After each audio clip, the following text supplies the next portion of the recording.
We're calling this meeting to order for the regular board meeting for the month of March at 5:40 p.m. This meeting is being video recorded, just so you know. We do have a quorum this evening. So at this point, where's my agenda? Sorry. Before we get started with anything else, actually, I just wanted to read a statement since we are it's a very different meeting tonight. So I'll just read it off. Thank you all for attending. This is a very unique and serious time with the spread of the coronavirus and the need for all of us to do our part to stop its spread. You'll see that the seating has been changed in the boardroom and in the overflow room so that people can keep a safer distance from one another. The board remains committed to transparency and to conducting its business in public, but it's also mindful of the need to do this in a way that avoids unnecessarily exposing people to the spread of the virus. As board president, I'm asking my board colleagues, staff, and members of the public to help conduct this meeting as efficiently and quickly as possible. The superintendent has identified several items on tonight's agenda that are not time sensitive, and so as part of the next agenda item, the meeting will consider postponing discussing those items to the next regular meeting or perhaps a future special meeting. I'm also asking my board colleagues and all members of the public to limit comments on all items to no more than 1 minute each per person, and each item will have a maximum of 10 minutes for public comment. Board members, so another thing, in order to demonstrate given the restriction that we're putting under these special circumstances on public comment, I think we all think that it's still important to understand the level of support for the public comments that are made. So if you are not in those 10 people that are speaking, please feel free to send a representative to let us know that there is further support for that speaker. I'm trying to be creative and find ways for people, even though there will be limited actual speakers, to let the board know that there are more people that feel the same as that particular comment. So if we can be creative and find a way to get that message to us, that would help us. So if we can implement these simple measures together, then I think we can conduct this meeting and the district's business very efficiently while still preserving the opportunity for the public to comment. Thank you. Our legal counsel, since we talked, is he in here? Yes. Oh, since we talked about this, things may have changed, so is everything I said still accurate and okay? Yes. Okay. So, that being said,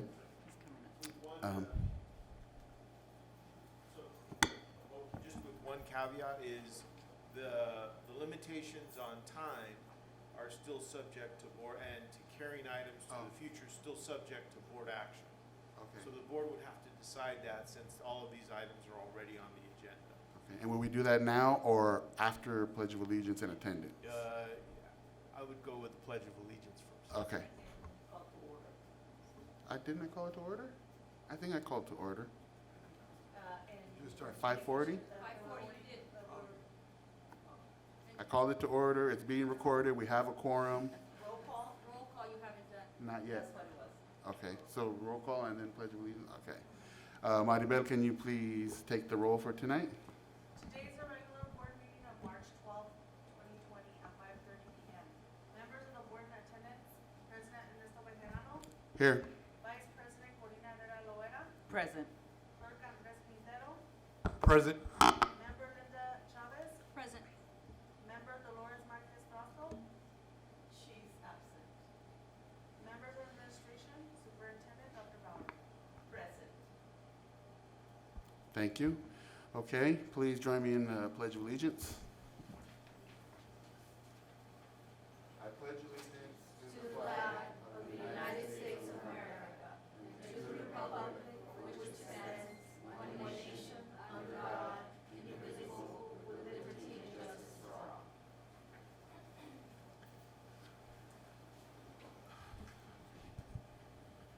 Okay, thank you. So now, trustee Quintero. Board President, I would suggest that we go ahead and table items 2.01, items 4.03, 4.05, as well as 4.06, which includes our comments as board members. 6.03, 6.04, 6.05, and 6.06, which were the items that superintendent suggested that may be tabled without, because they were not time sensitive. I would also ask that we go ahead and move item, sorry about that, item 6.01 immediately to right after this item so that we can go ahead and move on it. I know there's a lot of people here, and so we may want to allow folks to speak, and then so that there's not that many people congregating in one place. Second. Okay, there's a motion and a second. I'm gonna probably need you to repeat the items, or Dr. Bauer, one of you, because I didn't get them all down. It's 2.01, 4.03, 4.05, 4.06, 6.03, 6.04, 6.05, and 6.06. Okay, thank you. Is there comments or questions? I just wanted to request if you were okay with moving 11.14 before 6.01. We have two speakers that would just like to talk on that. Are you okay with that? Sounds good. Okay. So we can move 11.14, right To before before 6.01. So trustee Quintero, which ones were the ones that you wanted to, that you said are the ones to table to a future meeting, correct? Correct, and then And the ones to move? 6.01 to right after 1.02, right? 11.14. And then 11.14 right after that. After 6.01 or before? Well, right after this item. Right Okay, after so the- 6.01 after 11. 11.14, correct? And 11.14 after this. Sounds good. Hold on, let me just take Can you repeat, because I'm a little confused on how the order is? So it's So- 11:14 and then it's 6:01? So you just want, not the postponed ones, you just want the No, I change? just wanted to know right now how you're gonna read them. So 11:14 immediately after this item to be immediately followed by 6.01. Is that correct? Okay. Okay, so do we need a motion for that, or we can just change it? Council is saying yes. So she seconded, yeah. and then Okay, any other questions about the order? Got it, Maribel? Yes. Okay. I didn't second the second one, but I'll second the second one. Second the first, but not the second, but I'll second the second now. All right. I don't know if I got that. So, Seconder concurs. so the motion is what I repeated to Maribel, Yeah. and she seconds it. Okay. All in favor, please raise your hand. All opposed, all abstained, for nothing, unanimous, or one absent. Okay. Now, we do also have to, the item that legal counsel mentioned before we get to those items about, the changing of the public comment. And what I had mentioned in my opening statement was to public comment be for tonight, given the situation and our desire to get people out and not expose people. So 1 minute per comment, 2 minutes if there's a language need, for a maximum of 10 minutes per item. so move approval of the comments as stated earlier, Okay? of the change in public comment. Motion, second? can I ask something? If, I'm wondering if there's only maybe one speaker, and if we would allow them to speak for 2 minutes on the matter? Like depending on the number of the speakers?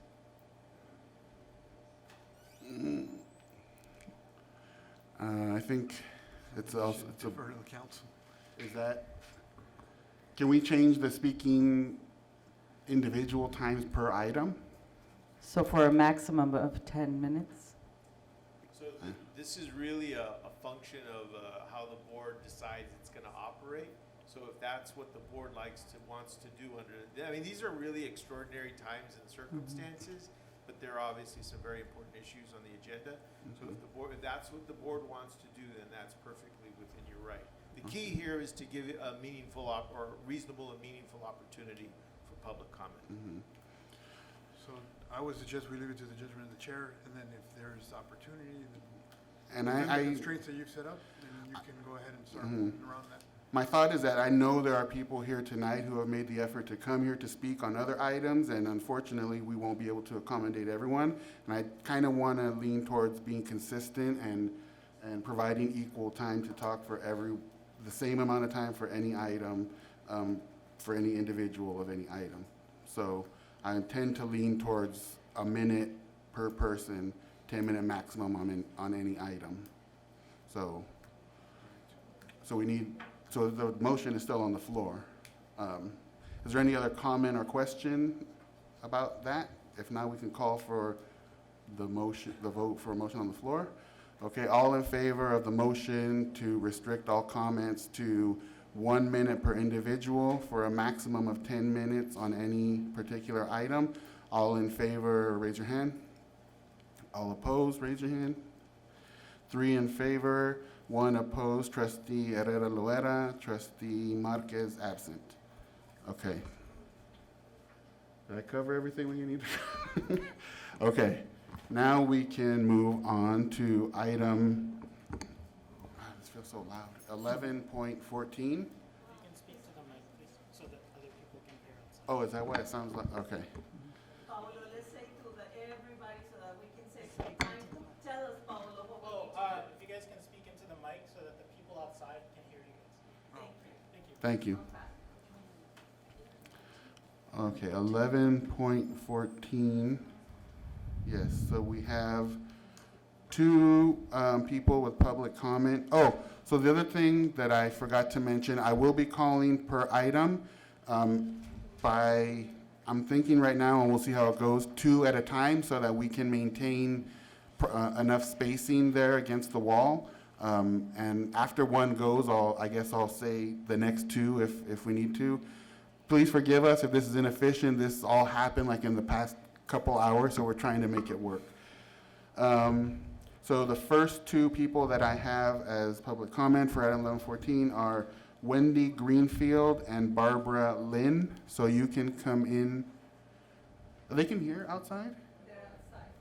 And if I can So- move so that we can get to the public comment, can I What's move that? can I move on 1114 so we can get to the public Can you? comment? Can I? Oh, yeah, I'm sorry. It's okay. I was thinking this was the one we were going to do before. It's okay.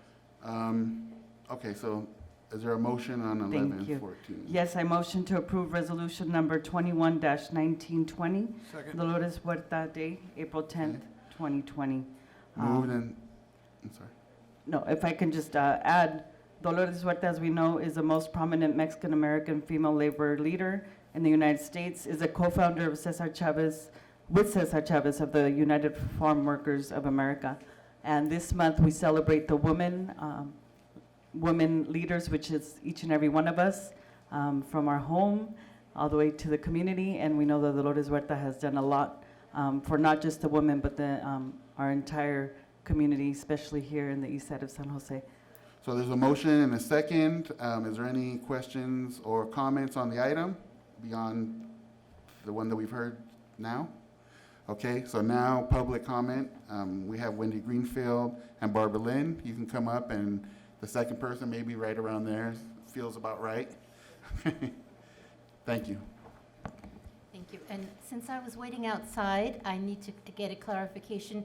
There's only 2 of us speaking to this. Can we have more than 1 minute each, or no? No, it's 1 minute per 1 person. minute.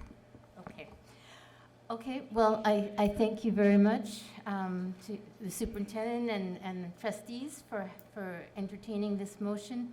And I will say that I'm an educator. I worked in education for 37 years before retiring from San Jose Unified. And again, this is in regard to the state law that was passed encouraging school districts to celebrate Dolores Huerta Day. And I would also like to say that I'm part of a committee of teachers who has been working for months to develop a curriculum to help support classroom teachers. So this will not be a burden on them. It's standard aligned. It's got a lot of great activities in it, books, movies, all kinds of things. And I'm speaking also for Maria Martinez, principal of Adelante School, and Sofia Cuevas, teacher at Adelante, who couldn't be here tonight. And just to say also, I appreciate that my whole life was changed. I worked with Dolores in the 70s. Finish it. Thank you. Okay. And before you step out, I just want to tell both of you, I apologize for the circumstances, but if there's an opportunity when things settle, we would love to have you back and give you adequate time to present with your thing. So thank you for understanding. Okay, thank you so much. Thank you.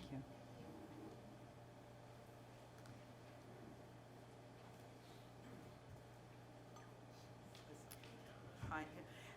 Hi, my name is Barbara Lynn. As a retired teacher from Santa Clara, here in Santa Clara County, I'm here in support of designating April 10th as Dolores Huerta Day in honor of her 90th birthday. She's the only living person who's ever had this honor on a state level as a proclamation by the governor. Dolores started her career as a teacher in the 1950s, but she was soon drawn to working full-time for social justice and civil rights. A lot of work was done right here in Santa Clara County. At 90 years old, she is still working towards that goal and mentoring the next generations through the Dolores Huerta Foundation. She's a living link to our national civil rights movement, a powerful Latina role model for our students, and she's often does make visits right here to Santa Clara County. It's not somebody just from the history books. You know, I've seen the difference that it makes for students to see and study the role models, someone who looks like them, talks like them, looks like their parents, and they're instantly more connected. But anyway, I hope you support it. Thank you very much for coming in, and same comments to you as well. Thank you. Okay. Any further comments on the item? Okay, so we have a motion and a second to approve the resolution. We'll call for the vote. All in favor, raise your hands. 4 unanimous, 1 absent, Trustee Marquez. Okay, we can now move to item 6.01, right? Is that what we said? Yep. 6 point, I'm sorry, my computer. Okay, item 6.01. Approve board member term limits of 2 consecutive 4-year terms. That's for this item, Maribel? Okay, so how many do we have here? 1, 2, 3, 4, 5, 6, 7, 8, 9. Okay, so first of all, is there a motion on the item? Trustee Herrera Loera?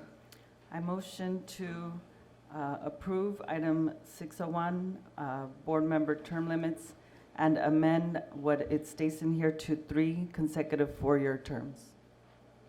Okay. Is there a second to that motion? Okay, seeing none. The item as stated is a 2 4-year terms, and so if there were not an opportunity to I'm sorry, discuss can you that, speak into the microphone? the item as presented and as agendized is 2 4-year terms, so I would appreciate if we can go ahead and speak to that, because that's what the community has asked for, and so. I agree with that, yes. That has been a specific ask. So do you want to stay with your motion or go? No, I would like to, is it within my purview, council, to move the item as it's been requested and as it's been agendized? Or there's been a different motion that's not agendized? No, can we accept a motion that's not been agendized and that doesn't speak to the specific request that put it on the agenda? So there can be that discussion as part of this agenda item, but this was agendized very specifically for only 2 consecutive terms. So there can be a discussion about alternatives, but as far as this agenda item, I think it's restricted to just what's on the agenda. Okay, so then I Thank you. approve to move 601 to approve the board member term limits of 2 consecutive 4-year terms. I'll second for the purpose of discussion. Okay, so we have a motion and a second on the floor. Why don't we take public comment, because I know people are here, and so I'll call, these have an order on them, and I appreciate the community giving us the order. That's very helpful. So the first 2 that I will call up are Luis Cardosa and Gabriela Cardosa.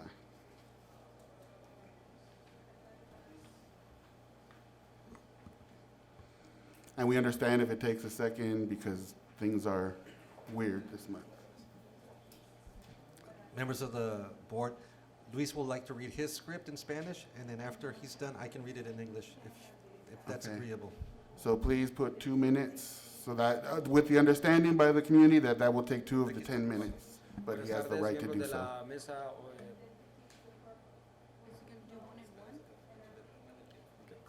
Total of 2 minutes for the translation.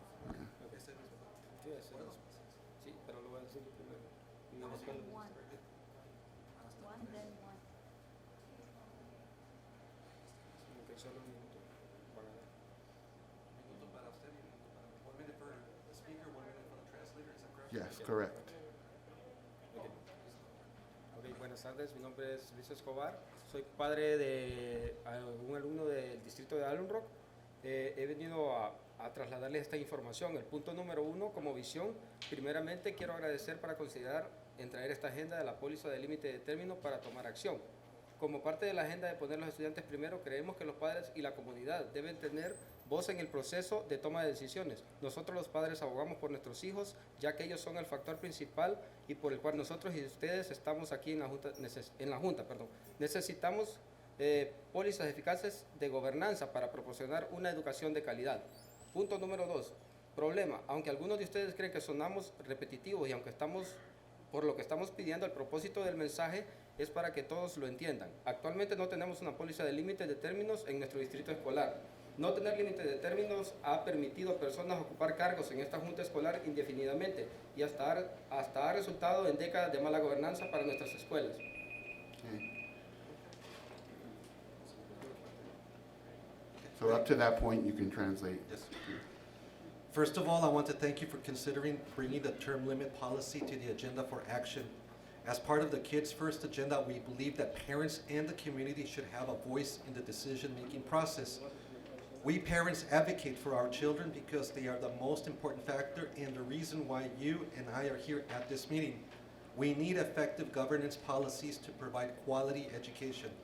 Point number 2, although some of you believe that we sound repetitive to what we are asking for, the purpose of the message is for everyone to understand. We do not currently have a term limit policy in our school district. Having no term limits has allowed people to hold office on this school board indefinitely, and this has resulted in decades of poor governance for our schools, period. Thank you. Okay, the next person.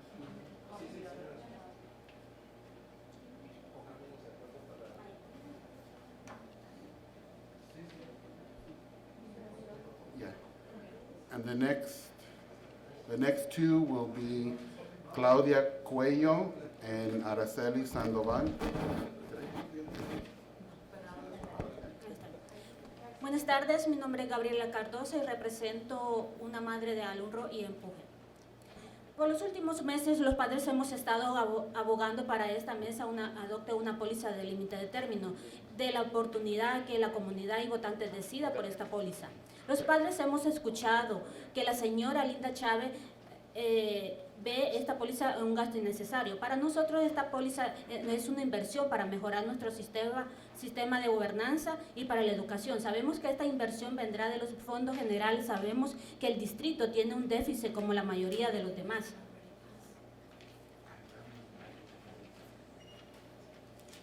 También la señora Chávez dijo que no está dispuesta a invertir la póliza de los padres, pagando por ello. Seguro Señora Chávez, respetuosamente queremos recordarle que nosotros ya estamos pagando por ella al tener nuestros hijos en las escuelas, ya que cada estudiante trae alrededor de $11,000, sin costar los diferentes fondos adicionales. También,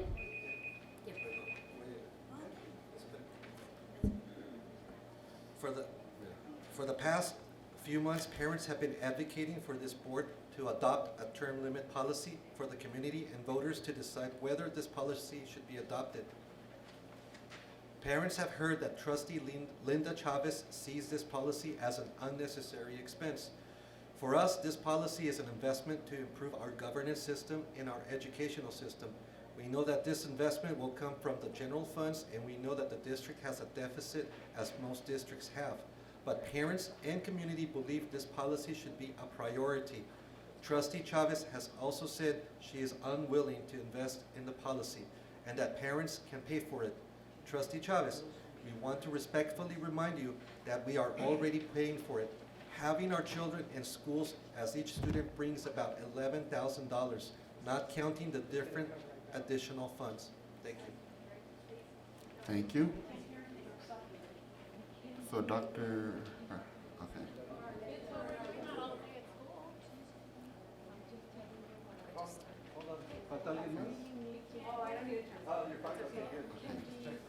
Good afternoon, my name is Claudia Cuello. I'm a community member and parent of the Alum School District. Parents want term limits because we believe it will bring good governance to our governance systems. What are you afraid of? Let the voters decide. Don't forget that parents are the key and our voice is important when it comes to making decisions. Remember that you are there to represent the voice of parents who are asking you to approve term limits. It is possible that today you have new information and that today you vote yes. We invite you to consider supporting this policy. Trustee Karina, thank you for supporting this policy, for giving us the time of listening and dialoguing with the community. Trustee Quintero, you have said from the beginning that you agree with 3 term limits by your studies that you acknowledge, which show that is best practice. That's why we ask you to listen to the community and vote yes on term limits. Thank you. So just a quick check-in to the community speaking to this item, that we're up to 5 minutes and there are 5 more cards. So if everyone speaks English, everyone will get to speak. If there are translation needed, you may need to reconsider your speakers. Thank you. Good evening, everyone. My name is Roseli Sandoval.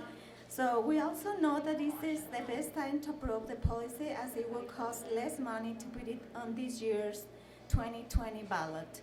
The price of this policy is approximately $81,000. This information came from voters are registered. If you don't approve it today and force the community to raise signatures with district voters, the district will have to invest a lot more money. We want to save as much as we can. The time is now to vote yes on term limits.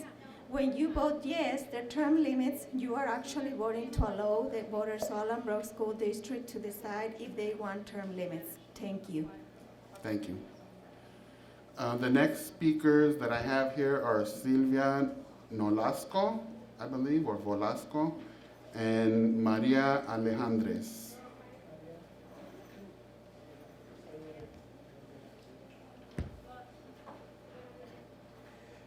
Hi, my name is Silvia Nolasco. Thank you for letting me the opportunity to address to you. I am here because I want the term limit policy, and you are responsible financially for this policy, because the last time I heard somebody suggest we paying for this policy. I don't think that is fair. We do, like parents, we do our part with volunteer work. I'm my son's school. We do a lot of fundraisers to the special classes to have the items necessary for our kids. I made this letter for you with all thoughts. Please let the voter decide. Vote yes to term limits. Thank you. Thank you. You can leave it there and we'll get it. Thank you.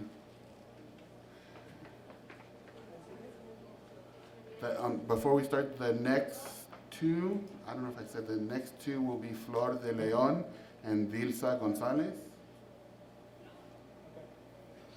Okay, thank you.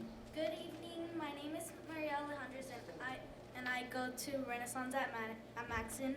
I've been coming this past years with my mom until this past meeting. I was able to understand why she comes here. She comes here to make sure our education is a priority for you guys. But I have noticed two things about you. First, you limit my mom and other parents' voices. That's not freedom of speech. Second, and in the last meeting, you disrespected many parents and students, and that's not giving them an opportunity to speak. And then you got out of the room without listening, and that's not a good example for me and other students. You need to listen to each other. I'm here to support my mom and other parents because they know the problem of our school and You can finish that sentence. our school and what we need to be successful. Please listen to our parents and support them by saying yes to term limits. Thank you. Thank you. Good job. That's very brave. Thank you.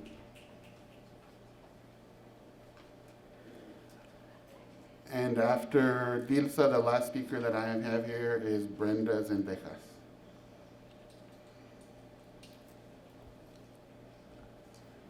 Good evening, everyone. My name is Flor de Leon. I'm a parent of the district, and I also a coordinator or Empuje. So to continue with what my other parent says, parents also volunteer through pre-TAs, raise funds to bring more money to our schools. As you have sometimes say, this is for Linda Chavez, Trustee Chavez. You have said that involvement of parents is important for education of our children. For this reason, we invite you to listen to us. Since we are here in these meetings because we want to see positive changes in our board and in education of our children. We've been proactive in creating the idea of having this policy because with history and mismanagement of our district is necessary. We still invite you to vote yes on term limits, consider this position so we can work together because that's what we're here for. Thank you.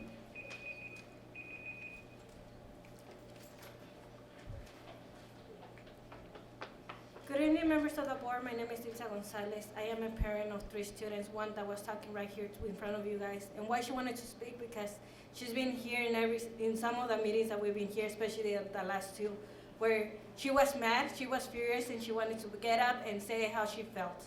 As a mother, it's my role to teach her how to advocate for herself, for her education, and for other peers of herself. As much as I can, I want to, and I'm here advocating for her every single day. It is important for them to learn that lesson by themselves. Right now, I'm standing up here to send a message not only to the parents, but our community that you guys are listening, that we are here to work together and to skip this page and start working on the right directions. Vote yes on term limits, and hear that community. Let your voters decide and make the right decision tonight. Have a really good night. Thank you.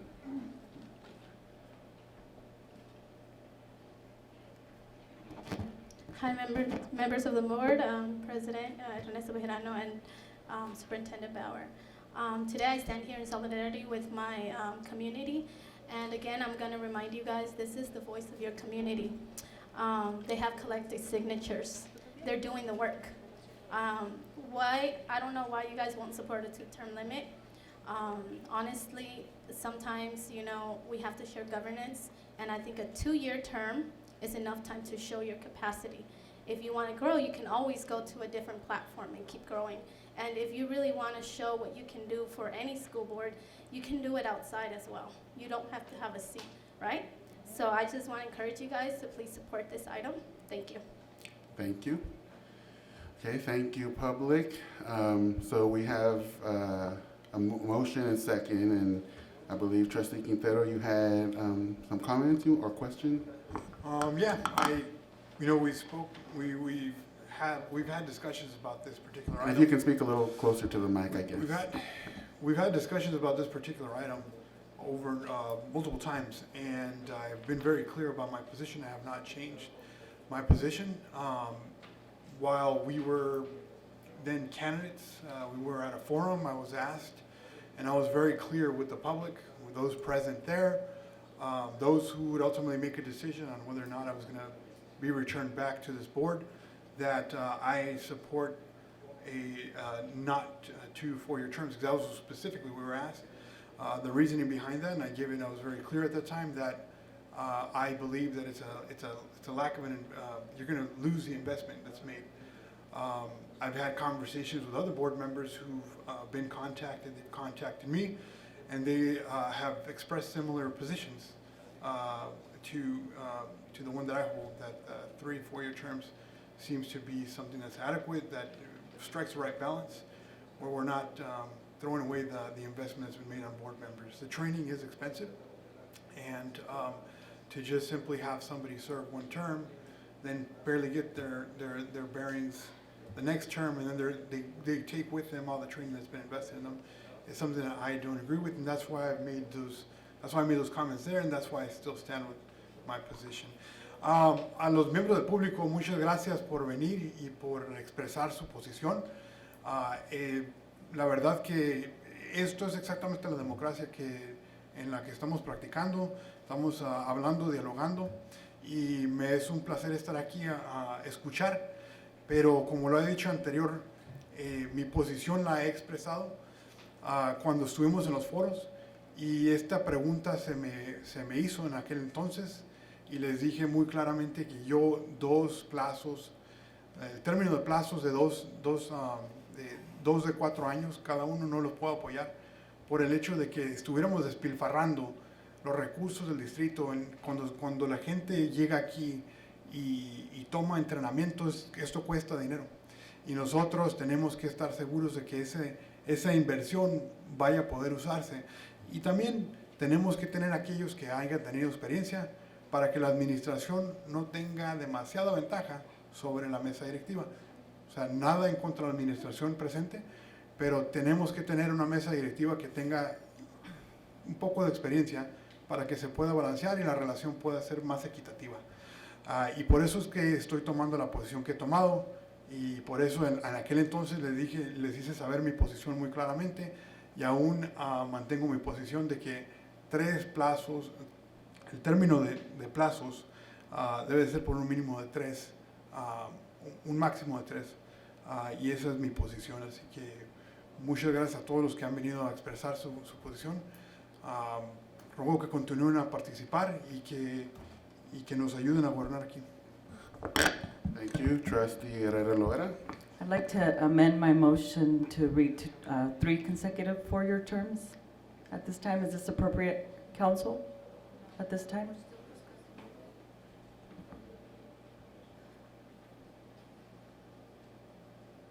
So the issue or the concern that I have with that is that it's specifically agendized for 2 consecutive 4-year terms and not 3 terms.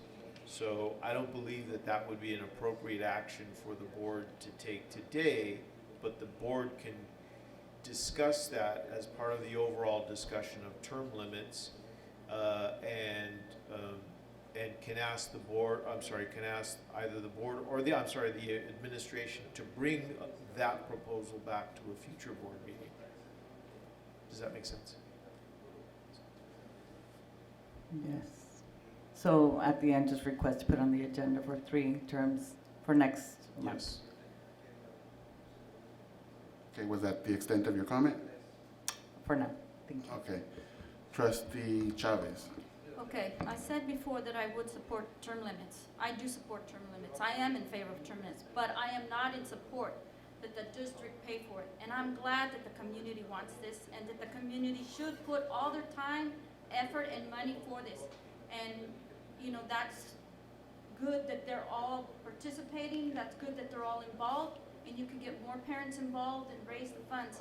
But the funds here for these students is for their education. And I want to ensure that they have enough of the funds available for their education. And that has always been my priority. The first speaker said that the most important factor are the students. Yes, the most important factor is the students. This is not an easy decision. If it was just me voting and it was me just supporting term limits, that's one thing. But I gotta vote on the money spent for term limits versus there's 5 buildings that all of you parents, not all you parents, excuse me, the majority of Empuje and Somos came and they were asking to put air conditioners in. That still hasn't been put in. My priority is to make the students more comfortable so that they can sit down in a room that is not sweltering with heat, that each one of the members that came from Somos last year spoke, and there was a line saying how we needed that. If we spend on this, it's at the cost of something else. So am I willing to spend that money that I think is important for the kids to get the ACs? Everything is important, but there has to be priorities. There has to be something first. To me, I think you should respect when some member is talking, as well as we were respectful of them. So we Please should please have a keep timer. the comments. You've had your chance, so please allow the Thank board you. member to. Thank you, President. And so that is why I'm in favor of the community of doing this, but not at the cost of the children's education. Thank you. Thank you, Trustee Herrera Loera. So I just, as a parent, want to remind that we, as parents, just to reiterate, do bring in a lot of money, and probably a lot more than 81,000. And I'm just a little concerned because I know at the end of the last meeting, I requested this, and I never stated 2 terms. So I requested this on the agenda, and I've been clear in that I've always asked for 3, and also I was in agreement with the 3 consecutive term. So that's where I'm confused, because I did request this to be on the agenda, but it was written in this way. And Council, you're saying we cannot amend what is written in here? Is that what I'm hearing? That's correct. So is there any way that I can then pull this off and then bring it back next month with the three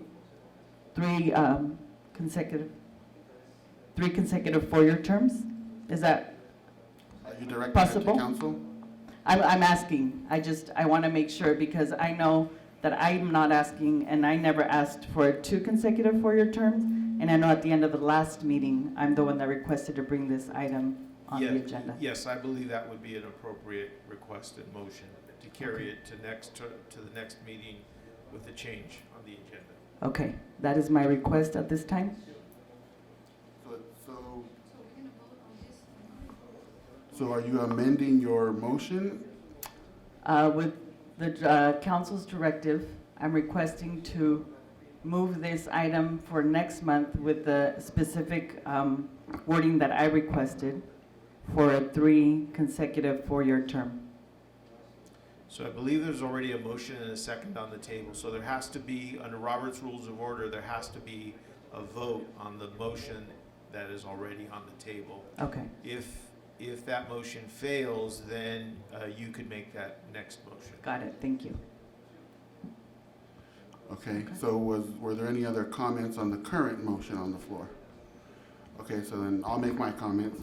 And I'll state primarily what I've stated, as Trustee Quintero mentioned, that we've discussed this a number of times, but when we take the vote on it, I want it to be very transparent to the public why some of us are voting the way that we are.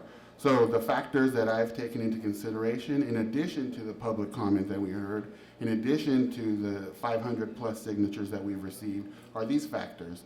So in the past 20 years, there has been 17 board members that have sat in these seats. Only 2 of them have served more than 2 terms. 2 out of 17 in the past 17 years. The 2 people who served more than 2 terms got reelected by the voting public, who knew they had already served 2 terms, and those members got elected in first place by those very same voters. Not only did those 2 win the first place finishes, but one of them got 13,000+ voters. So that's one of the highest numbers in recent Alum history, if not ever. And they voted, those 13,000 people who are voters voted for a candidate that they knew had served 2 terms. And so those, to me, those 13,000 votes say something as well. The research that I've identified indicates that high-performing districts are tied to academic performance, that are tied to high academic performance have trustees with a bare minimum of 12+ years serving on the board. The research has also indicated that more experienced trustees are more effective and have more collaborative relationships to bring resources to the district. I certainly understand and appreciate Trustee Herrera Loera's attention to the desires of a segment of our community and who has specifically requested 2 4-year terms, and I've heard that very loud and clear month over month. But at the same time, there are thousands, many thousands of voters out there who are unable to come to these meetings or don't come to these meetings, but their votes in the past have very clearly demonstrated that they potentially have a different opinion, and we as board members, I believe, need to consider their perspectives as well, those 13,000 people who have voted in the past. Decades of bad governance has been something that we heard tonight, and we've heard it in the past. Decades of past governance is something that we heard tonight, and we've heard it in the past. There has not even been 1 decade of governance after the 3rd term of either of the 2 who have served 3 terms. So to say that there's been decades of bad governance as a result of longer term people serving too long is factually inaccurate, according to what I've been able to ascertain from the Registrar of Voters.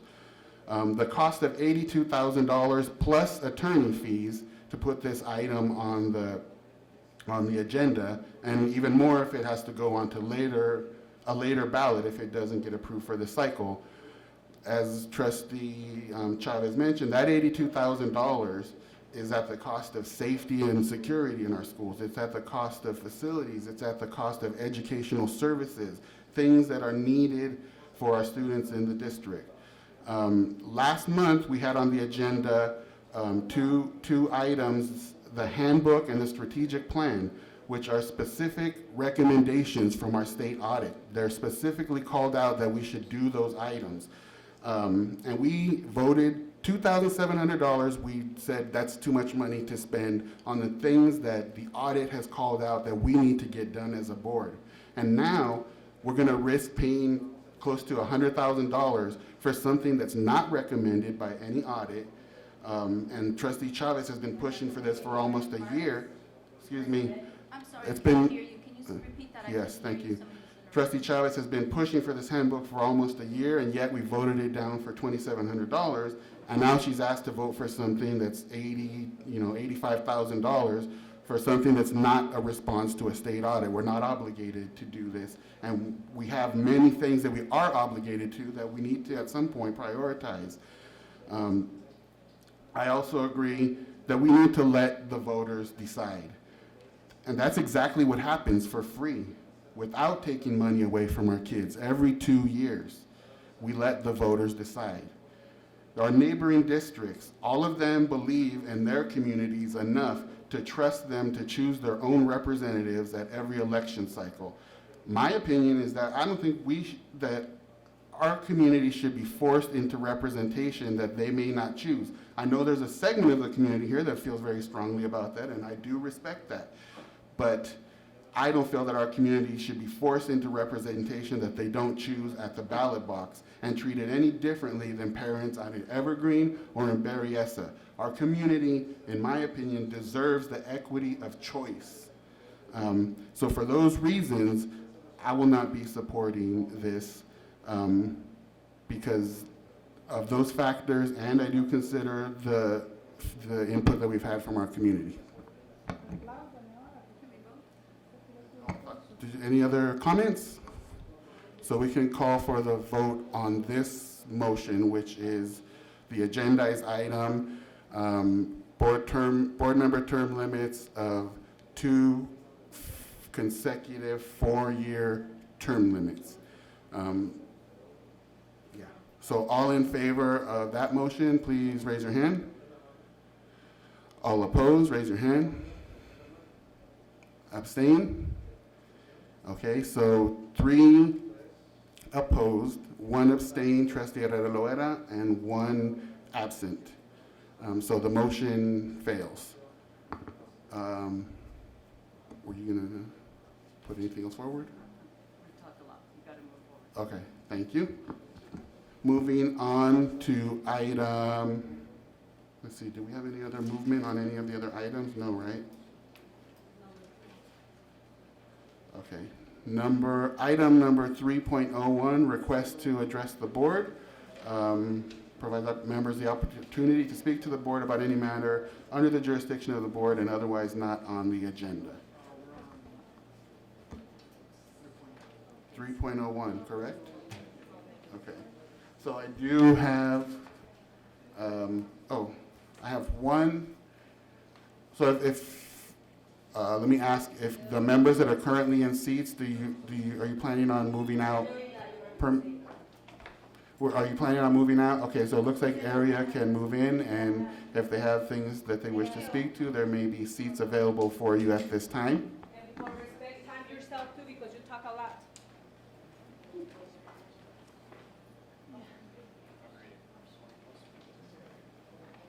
And then he was one of the board. So the first 2 speakers, just so we can start preparing, the first 2 speakers for item 3.01, and 1, 2, 3, 4, 5, 6, 7, 8, okay. So the first 2 will be Sylvia Ruiz, and followed by Aiden Rosales.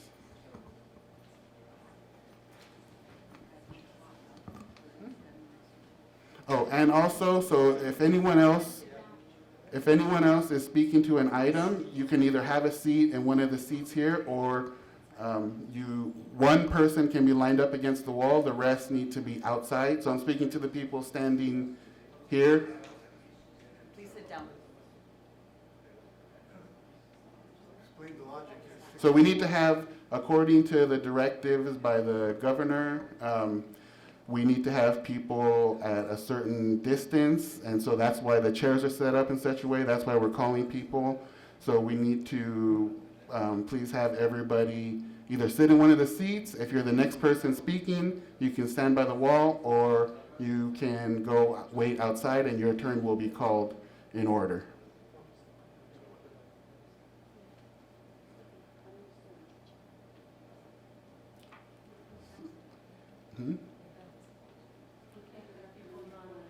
So we may have to cancel the meeting because this is a health and safety risk for the community.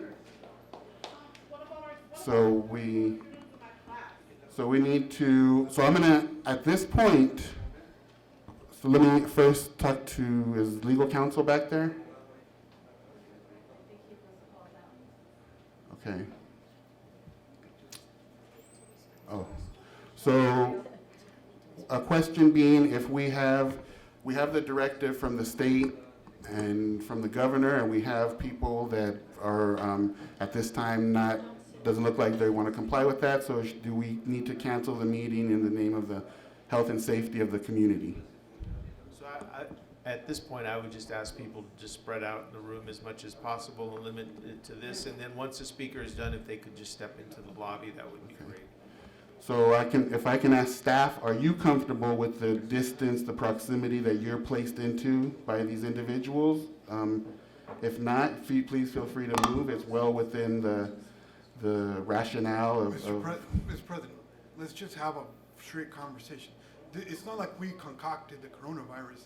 There was an executive order that has a force of law from the governor, and at this point, we're just asking to 6 feet apart. That's what they're asking us to do. God forbid that somebody winds up catching something here, and then we wind up getting blamed to the district, and we're liable because somebody picked it up here and we weren't adhering. So this is not like we just planned this out to stifle anybody's voice. It's just complying with what we've been given from the state. So just to get that point across, 6 feet, that's what they're asking for. So if we can be at a distance.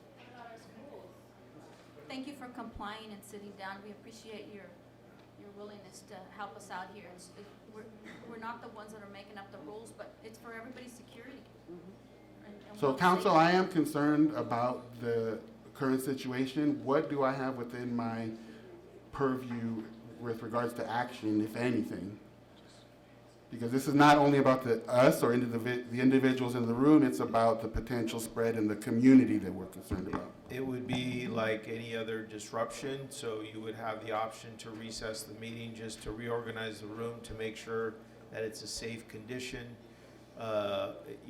consistent with the governor's executive order today and the advisory of the Department of Public Health yesterday, which the governor incorporated into his executive order. So yes, this is a very quickly evolving situation, and this is an executive order which has the force of law in this state. So that's what the staff is trying to accomplish. So when you say the force of law, what does that mean? It is like a law. It supersedes the law for a period of time, in this case through March 31st or March 30th, I believe. So if we don't get compliance, is the district breaking the law for not enforcing that, or are the individuals breaking the law?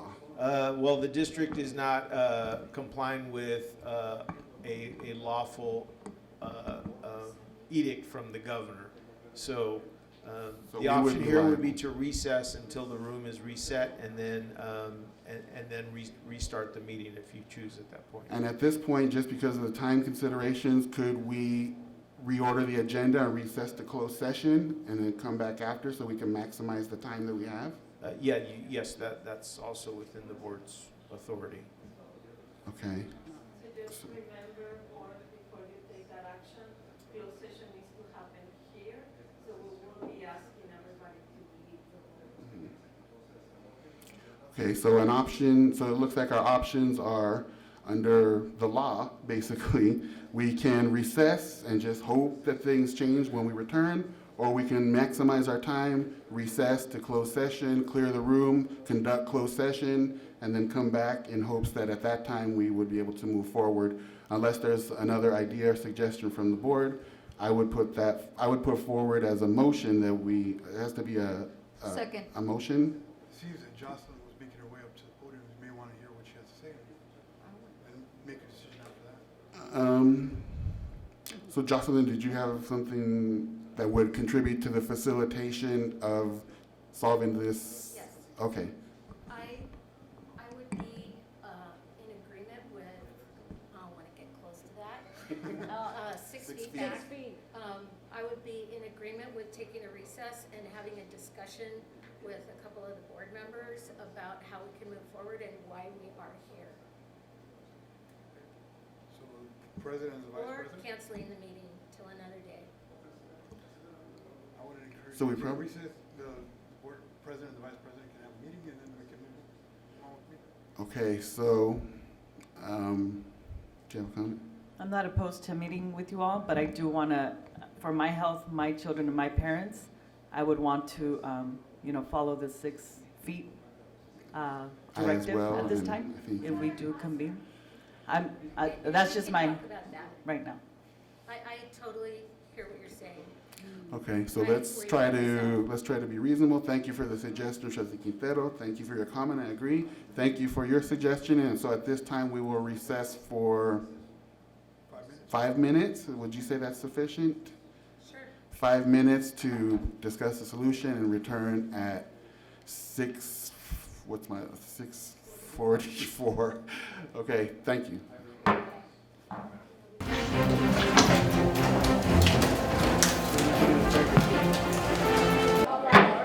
Okay, we're calling the meeting back into session at 6:53 p.m. We do have a quorum. We are on item 3.01, correct? That's this item? I'm all confused. 3.01, we will have public comment for a total of 10 minutes. And so it's 1 minute per speaker. Or can you, am I saying it right? 1 minute per speaker, total of 10 minutes, consistent with what we've done. Okay, so the timer can begin. The next people, please be ready to go so we can keep everybody safe and keep the proximity and duration short. Thank you very much for understanding, for working with us, and we can get started. Good evening, board members and Dr. Bauer. I am a teacher at Aptitude. I'm speaking on behalf of a student who had to leave because of time. Hi, my name is Aiden. I am a 7th grader. I want to let you know how much Ms. Manzanedo helped me, gave me support, believed in me. Before Ms. Manzanedo came to school, I was having a hard time at school. I was being bullied.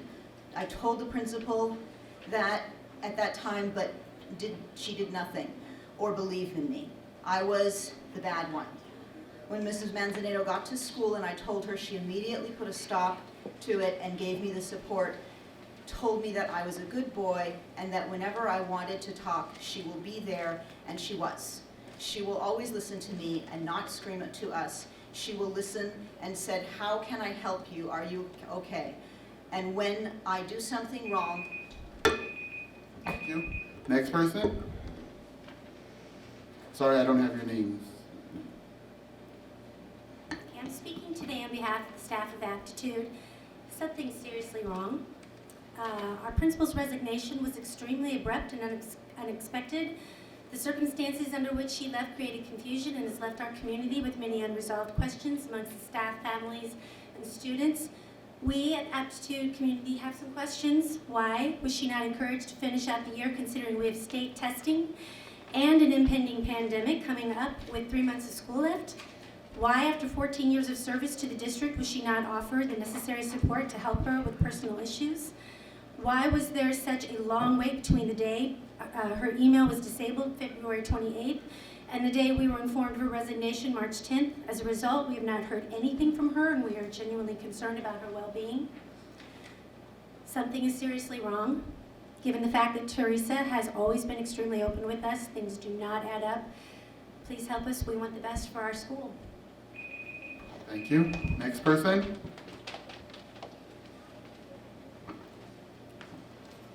All right, I'm speaking as a taxpayer, parent, and teacher in this district, and I'm finding it increasingly difficult to not struggle with finances.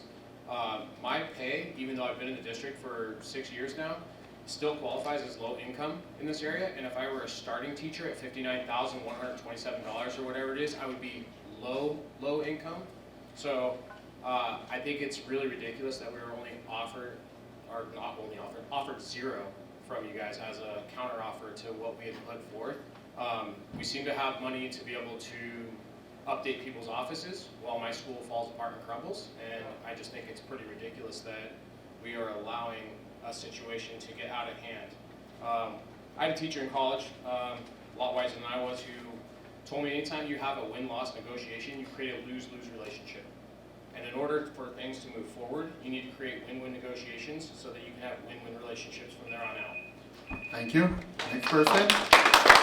Please hold your applause if possible so we can speak through this. Thank you. My name is Carla Cuello. As a parent, I am concerned to how this district is addressing coronavirus epidemic. As we're really, are we really waiting for? Can you move a little bit closer, please? Are we really? Thank you. Are we really waiting for someone to test positive? As I walk here and I see these chairs arranged in this way, I assume it's precaution, but for me personally, it's just a show because there's cameras here. And I dare to say this because 4 of our classrooms in our school took a field trip on the 3rd to the Discovery Museum, and on the 4th it was shut down due to an employee being at risk of exposure. And I would assume that this would be a red flag to you guys. Taking precautionary measures, perhaps by checking on students, checking temperatures, disinfecting classrooms, and calling parents to see how, if they're having any symptoms. None of this has happened, and yet you guys keep posting that all is well, and that you guys are not thinking about shutting down the district altogether as others have. And yet you guys say. Thank you. Next I want person. to say I don't have soap in my school. Next person, please. Thank you very much. Next person. So again, my name is Flor. I'm a parent, and this time I'm going to be talking as a parent. So to finish what you say, her school doesn't have soap, and we're talking about being sanitized and everything. So one of the things I want to say, and please, you guys, you are giving us 1 minute, and 1 minute we're just like we don't have the time, not even to breathe.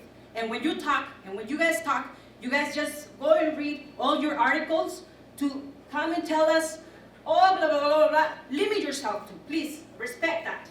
Because you guys take a lot of time, and you don't give the time to the community to speak, and that's not fair. You know, that's not fair. It needs to change. And another way I want to say, thank you for moving the public comment at the beginning, because this is the way it should be. We don't need to be calling you and reminding you all the time. Public comment needs to be first. And you guys go to closed session. At the end, perfect. I say time's up to all of you who supported this to moving public comment before. Thank you. Next person, please. Hi, my name is Danielle D'Ambrosio, and I'm a teacher at Lindale for 19 years. So, same old negotiations. You came to this table with 0%. That is unacceptable. Here are some reasons why I am worth more than 0%. I mainstream an autistic student all day without an aide, highly severe autistic student. I have a third grader that hasn't been to school in 2 years. I also have to accommodate for her all day, every day.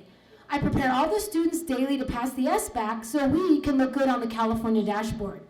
I show up every day and try to be positive, but after I heard that I was worth 0%, it's getting a little harder to drive to work every day and be positive. And you expect us to recruit besides, which I really can't believe that either.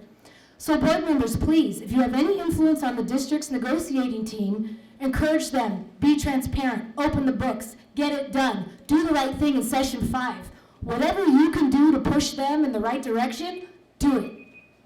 Thank you. Next person. Is this the last one? No, we have 3 more we're calling. 3 more? Where are we on time? Do we have? We had 3 people that were not counted. Okay. Go ahead. Hi, my name is Nanette Reeves, and I'm on the area negotiating team, and I just want to let you know a few things that we're looking at. Area feels that attracting, encouraging, and retaining quality teachers is an overriding goal with negotiation with the district administrators. We have many fine teachers who attend and should be recognized by the district in a meaningful way to their dedication and hard work. Many teachers do not currently feel valued by the district, and we want that to change. One of the best things we can do for our students is to attract and retain quality teachers to our district. To do so, we must create the best teaching conditions possible, which leads us to the negotiating table. The greatest test of a relationship is going to be felt at that table. Area teachers proposed a reasonable salary increase spread over the course of 2 years. Thank you. Next person.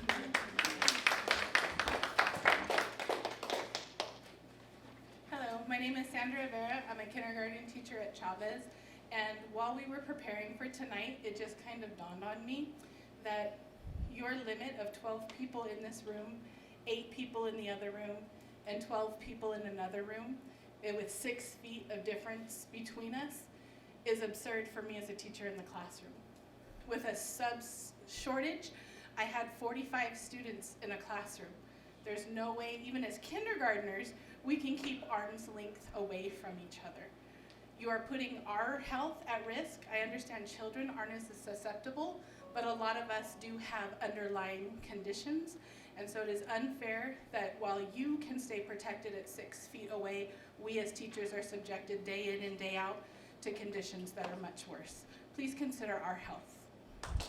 Thank you very much. I just would like to give a clarifying comment. These are not our rules. These are the rules of the state of California, the governor, and we're following the public health department's guidelines in terms of the classrooms. We understand this is a very crazy time. I get that frustration, but I just wanted to clarify that we didn't make these rules up, as Trustee Quintero pointed out. So thank you everyone for your public comment. Thank you for working with us with this stuff that's going on. And that was 3.01, so we can move forward, correct, to the next item now? Okay. Go back to the waivers. Oh yeah, so the room needs to return to the same guidelines set forth by the state. And we're going to be on 4.01. Thank you. It was, so they didn't take it. Somebody dropped their purse. Someone's purse. It's okay, what's her purse? It's gonna be I thought you were giving us the readings. There's nothing in there. Oh, of course not. Zero. So if there's anyone else that can hear me, I don't know who can hear what out there, but there are 5 or 6 chairs available in the boardroom. So if anyone would like to come and sit in those seats, they're more than welcome to.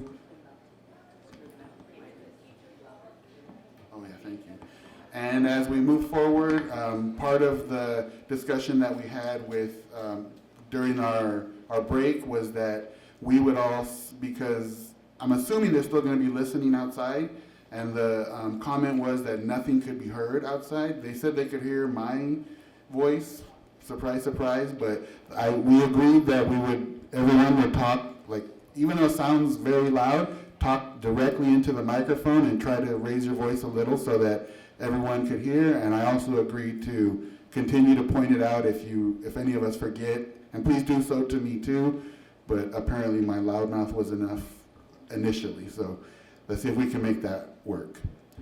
Thank you for reminding me. So we will move on to item 4.01, Teamsters. I saw them earlier. Mr. Moran, would you let them? Are the Teamsters still here? They were here and I saw them, so if you want to go to the next Okay. item. So we will move forward to the next one for now. If they show up, we can come back to 4.01. 4.02, CSEA. They're not here. Not here? Okay. 4.03, Alum Rock Administrators Association. That was waived. We tabled it. Okay. Oh, that's right. 4.04, Alum Rock Educators Association. Me again. First of all, I would like to start off by thanking Board President Bejarano for adjusting tonight's agenda to have closed session at the end. I realize that there may be challenges for the board and the administration, but it allows, or should have allowed, community input toward the earlier part of the evening without having to wait for an indefinite period of time. Who knows, maybe it will help expedite your closed session agenda as well. Tonight, I would like to address the top two issues concerning and affecting our area members and students. Both issues are deeply disturbing and very sad. The first matter I would like to talk about is regarding the coronavirus epidemic. I have received numerous calls, emails, and texts from our unit members about their concerns for themselves, their families, and their students. After meeting with Dr. Bauer yesterday and sharing with her some of these concerns, I realized that we may not always agree on the best steps to approach this serious situation. However, I do appreciate you hearing my input and acting on sending out an email with information on the district's plan in the event schools must close. By waiting to take rigorous preventive action until there is a known, confirmed, tested case at a school site, we will no longer be in the prevention stage of this disease. Instead, we will be contributing to the spread of the virus. I understand that the school superintendents, along with the county superintendent, discussed keeping the schools open.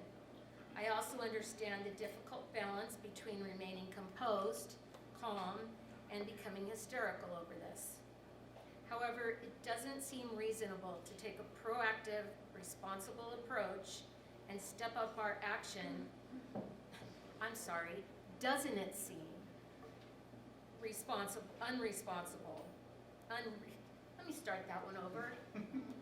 It doesn't seem unreasonable to take a proactive, responsible approach and step up our action by doing a deep disinfecting cleaning at all of our schools immediately, even if that means hiring crews to work around the clock. Whatever it takes should be done before it's too late. If the district should close to contain the spread of this virus, the district should not lose funding in that situation. The Ed Code contains a hold harmless provision specifying that in the event a school is closed due to an epidemic or emergency ordered by a federal, state, city, or county official, the district is credited for the estimated average daily attendance, the ADA funding, the school would have received if not for the epidemic or emergency order. This disease is now considered a pandemic, and California has been identified as a state of emergency, as noticed by this evening. This whole thing is scary and unsettling, so the more information we have and the more safety precautions that are taken, the more prepared we will be as we find our way through this rapidly changing situation. The next matter I would like to address is the one that brought many of our members here to this meeting, in spite of that risk of coronavirus. And I would like to share with you that we had planned to meet tonight, and yesterday I sent out a text to all of our reps saying, we can put this off. We don't need to do this. And they were like, no, this is important. We need to be here. So they were here by choice. The district's unwillingness to make any offer to our salary or benefits during our recent 4 days of negotiations.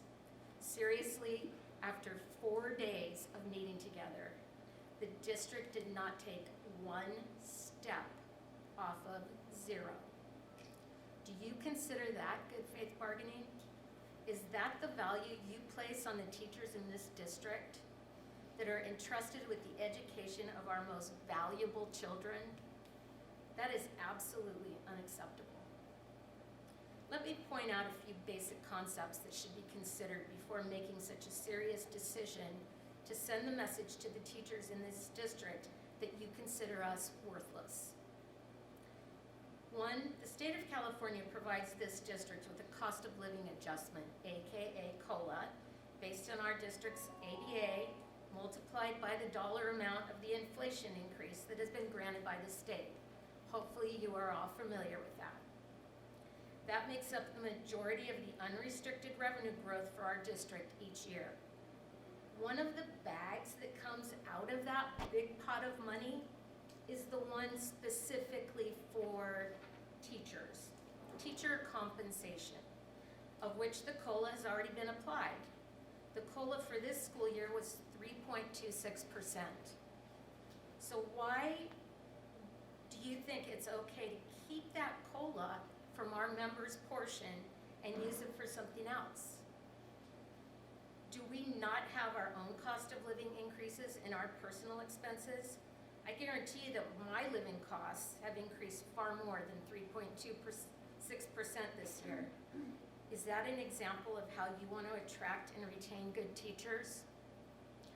The next concept is, for the last 2 years, this school board has appealed to the county school board, to obtain a waiver because you did not meet the minimum classroom compensation level of 60%.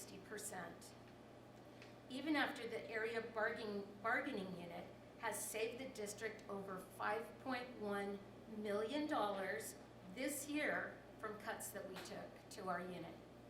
Is the district still not planning to meet that minimum level? Are you planning to go for another waiver? Do you have an alternate plan if the county board does not approve that waiver? The next thing I'd like to discuss is, I'm not sure if you are aware, as a school board, that you approved this district to use $1.8 million out of funds that were collected by the employee groups for the self-insurance fund to use, and you have redirected that to be used to pay down the certificate of participation, the COP, that was used to build San Antonio School. Let me simplify that. Money collected from us, the employees, was used to pay a district loan, or is approved to pay a district loan. Apparently it has not yet been done so, because when we found this out, we brought this up at the bargaining table, and I guess legal is looking into it. I don't know what there is to look into, but regardless of whether or not it has been board approved, is that legal? Does it seem fair?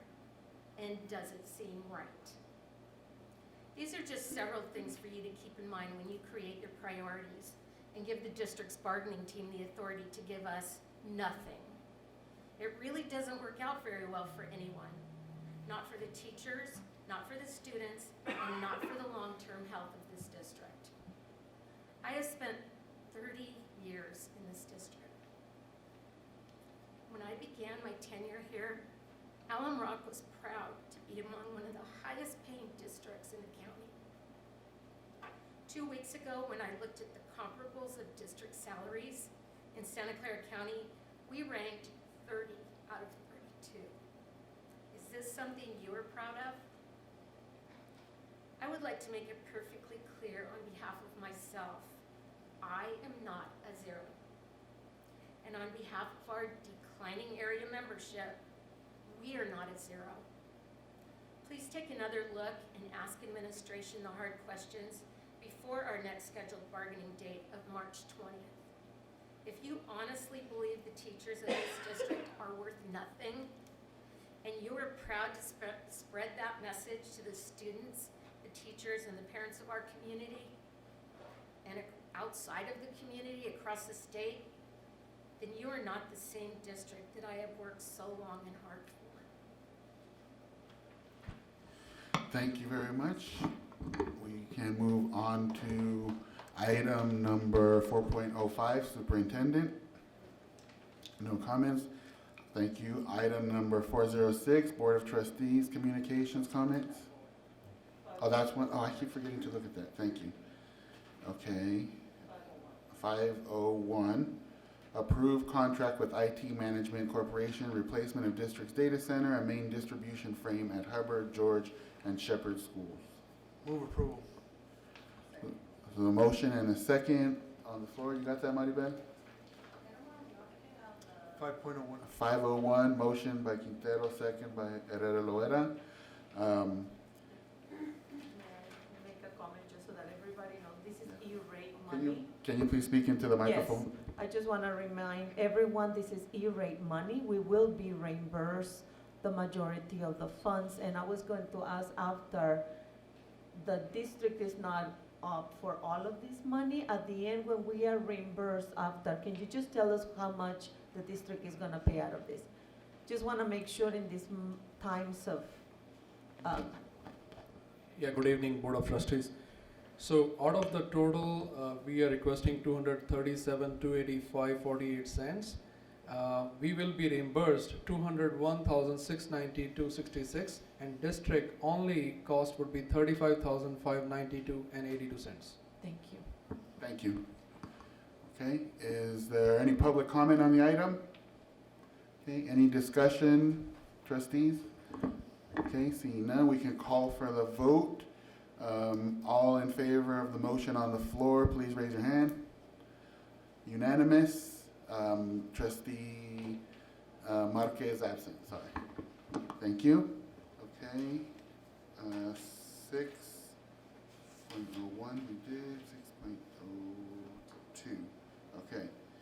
Item 6.02, approve resolution 2419/20, authorizing closure of Arbuckle Elementary School and consolidation with Adelante 2 Academy. I have one card here for public comment from Brenda Zendejas. Is Brenda still here? We can give her a second. Hopefully you can hear this. Brenda Zendejas, public comment, item 6.02. In the meanwhile, is there another public comment? Okay. So you can go ahead and go now. Are you prepared to go now, Camille? Sure. Okay, Camille, yeah, this one. Take your time. Oh, we can. Oh, go ahead. Go ahead and take a second if you need it. Sorry. Good evening, President Bejarano, trustees, and Superintendent Dr. Bauer. I was here about a year ago when there were cuts to community liaisons and librarians, and I think I just wanted to come this evening and reiterate my message that I think we all know, parents, community members, teachers, that we are going to have to make some very difficult decisions over the next few years. But I would like to ask the board to really consider some kind of open, transparent community process where we really start to think about the priorities of this district and how we can work together to ensure that we are not pitting priorities against each other and having a slow kind of, I hate to use the word death, but like a slow and gradual and over time decline in our funding sources and our priorities, because I think that is the one thing that doesn't inspire confidence in parents like myself when we're thinking about enrollment decisions for teaching staff and also your leadership. And so I'm not here to specifically comment on the closure of Arbuckle directly, but last year it was, cuts to certain classified staff. Now there's a closure on a table, and so I really want to ask the board to really think about having an open space where we can think creatively together about how we're going to meet some of these very critical demands that all of us are facing, and hope we can do it as one community. And one of those solutions. Thank you. I'm sorry. We have. Oh, I sorry. don't think the timer started, but we have 1 minute, so I think that Okay, was a I little didn't bit see more the thing. because the clock changed. Thank you. And is there someone working the timer clock for public comment? Or I could be timer. okay, let's give it. Good evening, board members. Wait. Don't charge her for that time.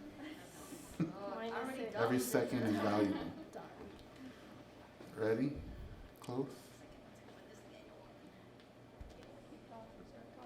Go. Okay. Hi, I am here to speak specifically on the closing of Arbuckle. I know we've known that we've had low enrollment, and this has been in every state, I think nationwide, right? I feel like there's been a lack of transparency with the parent involvement. I just have a question. How many community forums did they have to discuss before the closure of Arbuckle? Were the parents provided timely information about the possible closing during PTA, site council meetings, coffee with the principal, a newsletter? And my question is, why Arbuckle and not another school? Why the closure of a school in the poorest area? I'm just worried because we have to discuss this with parents before we do anything and make any decision final. A lot of parents here don't drive. And I hope that thank you. Thank you. Did you just give me this? Oh, okay. Next person, Jocelyn. Do you have the timer ready to go for another one, Trustee Chavez? And can you give them, are we ready to go with the actual one? Okay. Thank you for your service, and 1 minute, yes. Two things that I would like to say about this is that I was asked to attend the 2 advisory committee meetings, and apparently I'm part of the resolution that was required. I do want it clear that that does not mean that area by any means is supporting or endorsing the closure of the school. The second thing is that I would think that when asked why it was closing, it was because of declining enrollment, which we all get. However, they share one principal, they share one office, they share one office staff, and there's only 4 grade levels that will be after this year. Is there a consideration for phasing it out? Has that even been addressed? Thank you. Thank you. Okay, we don't have any more further. Okay. So is there a motion and a second to open up discussion?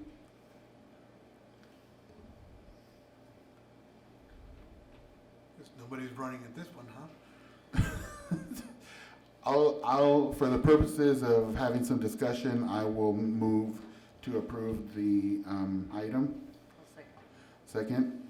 Okay, is there, you have comments now, huh? Just kidding. Yeah, I'm not gonna make the motion, I didn't sign up. Certainly, we want to hear that. No, when you get onto a school board, you don't sign up for shutting down schools. This is the last thing you want to do. But the circumstances are such that we have to make very, very tough decisions. It's very, very easy for folks to stand out there and lob stones and say, hey, keep it open. Can you get a little closer? But that's what we're placed here for, is not to make people happy, but to make the decisions that are going to keep us solvent and are going to allow us to move forward. I can observe, that's the school that my cousins went to, family that has history there. So it's not an easy decision. Unfortunately, it's one that didn't happen just yesterday, and we observed this. When I got onto this board, we were being told that Arbuckle is not in good shape. Why? We could turn around and look. They're being choked to death by a bunch of charter schools right around them, and taking away the resources they need to be able to properly function, the students that they need to continue to be sustainable. And so therefore, one of the things that I was asked, hey, what are your priorities? The then superintendent approached me and I said, hey, I need you to look at where we are in increasing enrollment, and we need to continue to grow there. And so he identifies dual immersion as the place where we're turning away people who are on waiting lists. I said, well, that's your answer. Let's go ahead and open up another school so we don't turn anybody away. And so went ahead and moved forward with Adelante 2. Now, thank God that there was that foresight by certain folks. I'll give myself whatever credit I need to be able to push. And we went ahead and moved that. If not, we'd be shutting down a school with nothing there, and possibly a charter demanding that that be their future site so they can pull more students from our other schools. So it's not an easy decision. Is this time sensitive? Do we have to make the decision right now? And if so, I'd ask the administration to let us know why, so that people can be aware as to why this decision has to be made. But those are my comments, that we were seeing this a while ago, back I think it was 2012, 2013, around that time, and we took the steps to go ahead and increase enrollment and make sure that the site just doesn't go out to a privately operated, publicly funded school. And so this is not the best case scenario. Ideally, it'd be a regular traditional neighborhood school that would still be there operating. Like I said, I didn't sign up for this, and this wasn't what I yearned for. Wow, let me go ahead and be the one who's going to cast the vote to shut down a school. If it has to be done, I'm glad that we've taken the proactive measures, and I'm glad that I played a tiny little part in making sure that a public school that is Alum Rock, that has quality teachers from Alum Rock, will be there to continue to provide a quality education to the children of Alum Rock School District. So those are my comments. Like I said, this is not something that I'm really excited about doing, but based on the information we've been given, I'm going to have to make a decision at the end and cast a vote in a way in which I feel allows us to continue to operate this district in a fiscally solvent manner. Thank you. There was a question posed to staff. Anybody want to respond to that? Okay. So the question was, is this a time-sensitive issue? And the answer If you could get a little closer. The answer is yes, it is time-sensitive because we need to notify the teachers where they're going to be going for next year, and that is to follow our bargaining agreement. Thank you. Trustee. Can I clarify? Okay. My point was the exploration of phasing out or allowing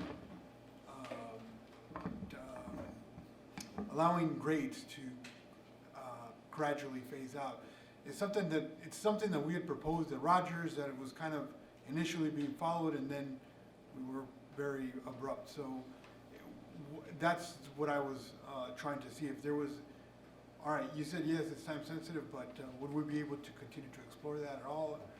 So my recommendation as your superintendent, and again, I did not sign up to close schools. I totally understand what you're saying, Trustee Quintero. I have experience as an administrator, and I have members of my staff who have experienced the concept of phasing out a school. Then you will have people complaining to us, to you, that we are going to be having classrooms with multiple grade levels, because at this time, there is no way to ensure how many students are gonna be coming back to our bubble. So I want you to consider that. It's just not the best. We have 120 students in our buckle with 5 teachers.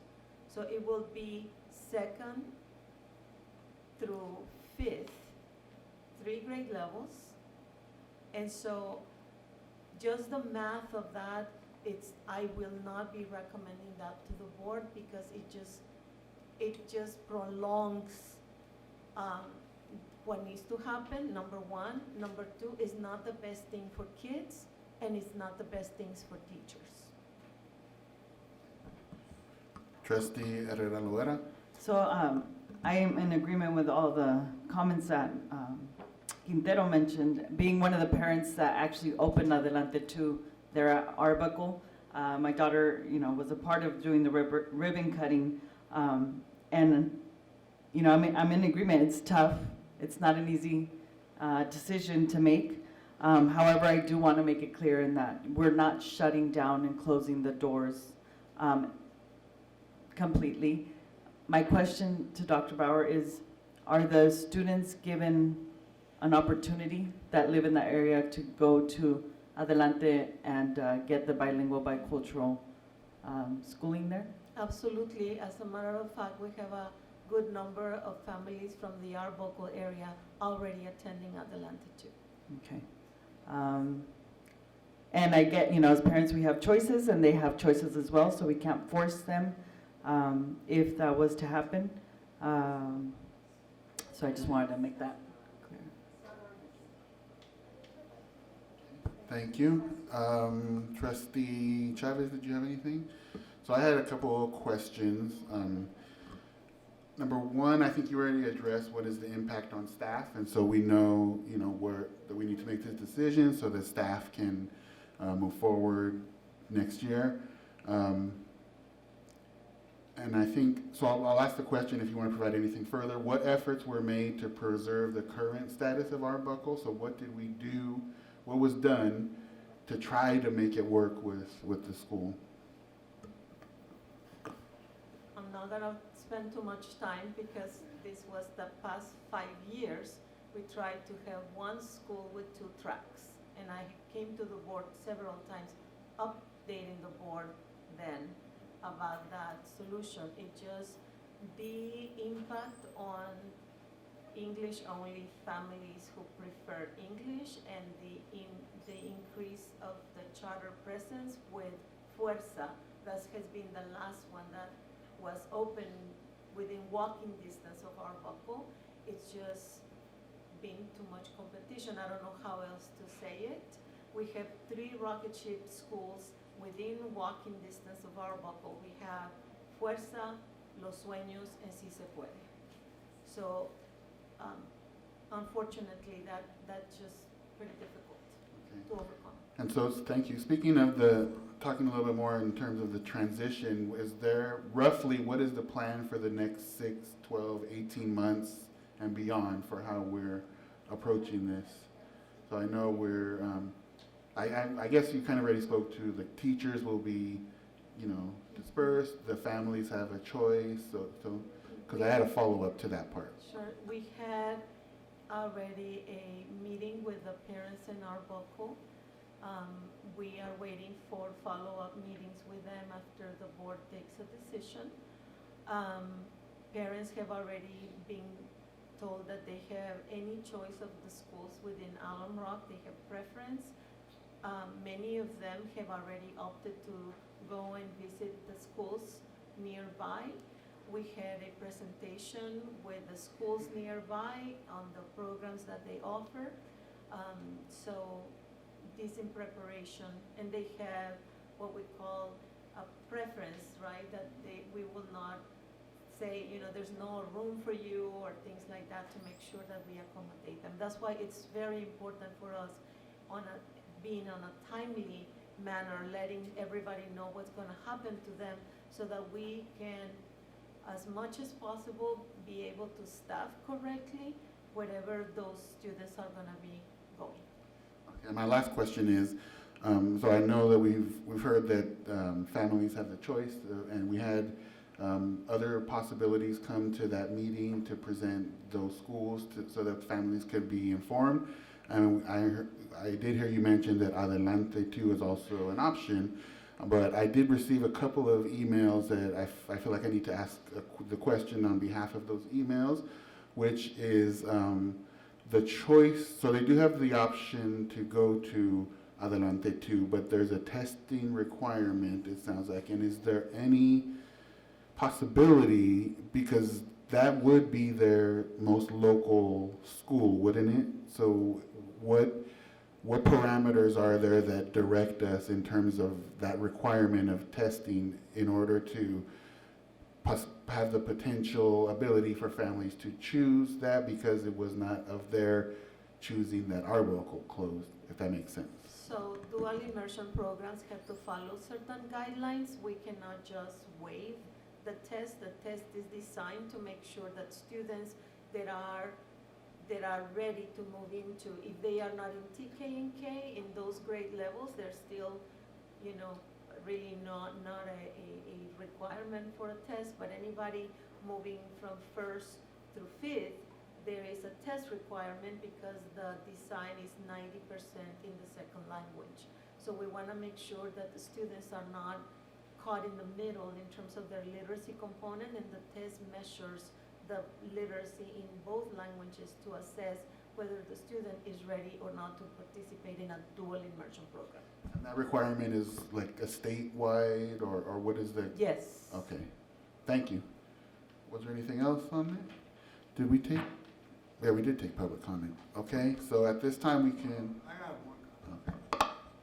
I see some folks that have come out, and I appreciate the teachers, the community members. I understand your passion, and you know, like I said, I feel your pain because this is not something that I want to do. But I do see other folks out there that are going to be posting on social media how they stand with the community.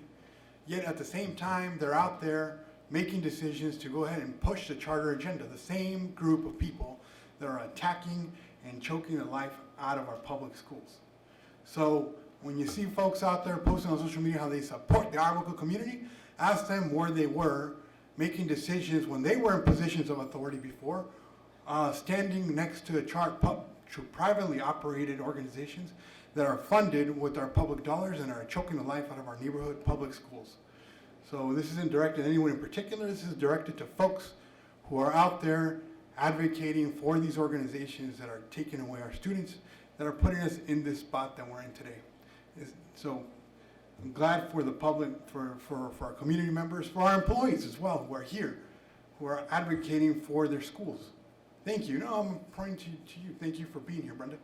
But this is directed to folks who've been in positions of authority, who've taken votes, who have been in public office and who stand with their friends who support them. And so that's who this is directed to, because I know that they're going to be making comments telling our community one thing, and when in reality they've been taking decisions that are different. And the last thing I just wanted to comment also was that the commitment that I've made to this community is that, you know, my decisions will always be based on the available information. Obviously, nobody wants to make these kinds of decisions, but when we have to make them, we try to make them, or at least I try to make them with all of the available information. That includes emails that I get from the public comment, information from staff. And so, you know, to echo everything, this is where we sit and we have to make a decision. So there being no other comments, I will call for the vote. All in favor of the motion on the floor, raise your hands. All opposed? All of this. So 4 in favor, 1 absent. Marquez, motion passes. Thank you. Item, let's see, that was 2. So we skipped 3, 4, 5, 6, and we're on 7.01. Is that correct? Oh no. Can we skip those? I think we are at you're right, 7.01. So can we put a motion on the floor at this time to table those also? Or no, those are second readings. Okay. So approval of 7.01. Second. Okay. A motion. Are we able to do them all together? Do we have to do them individually? Yeah. Individually, Okay. okay. Okay. Second. So there's a motion and a second to approve item 7.01. Is there any public comment? Any comment from the board? Okay. All in favor, raise your hands. Okay. All for the motion, 1 absent, Trustee Marquez. 7.02, approval. Second. Motion and second on item 7.02. Any public comment? Comments from the board? Okay, call for the vote. All in favor of item 7.02? Everyone in favor with the exception of Trustee Marquez absent. 7.03, approve amended Board Policy 3513, Tobacco-Free Schools, second reading. Is there a motion? Motion on the floor. Second, you got that, Maribel? You got those? Okay. Public comment? Comments from the board? Okay. All in favor of the motion on the floor? Okay. All present, approve. Absent, Trustee Marquez. 7.04 presentation. Oh, we skipped 7.04. We did? I didn't get that one. Did we skip? Information and you received it in your folder. That's Okay. Place it outside, so we don't need to bring it back. Okay, thank you. Item 8.01, approve second interim financial report. I'll turn it over to Mr. Cheng.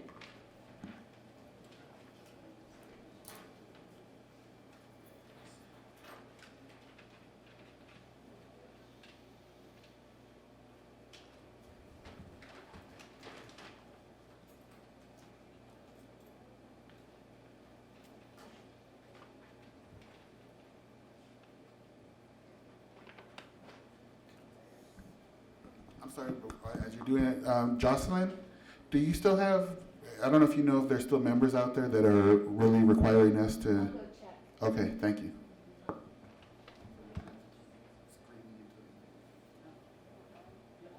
Yeah, they're all gone. So we're good? Dark out there. Okay, thank you. Good evening, members of the board, superintendent. Tonight I'll be presenting the 2019-20 second interim.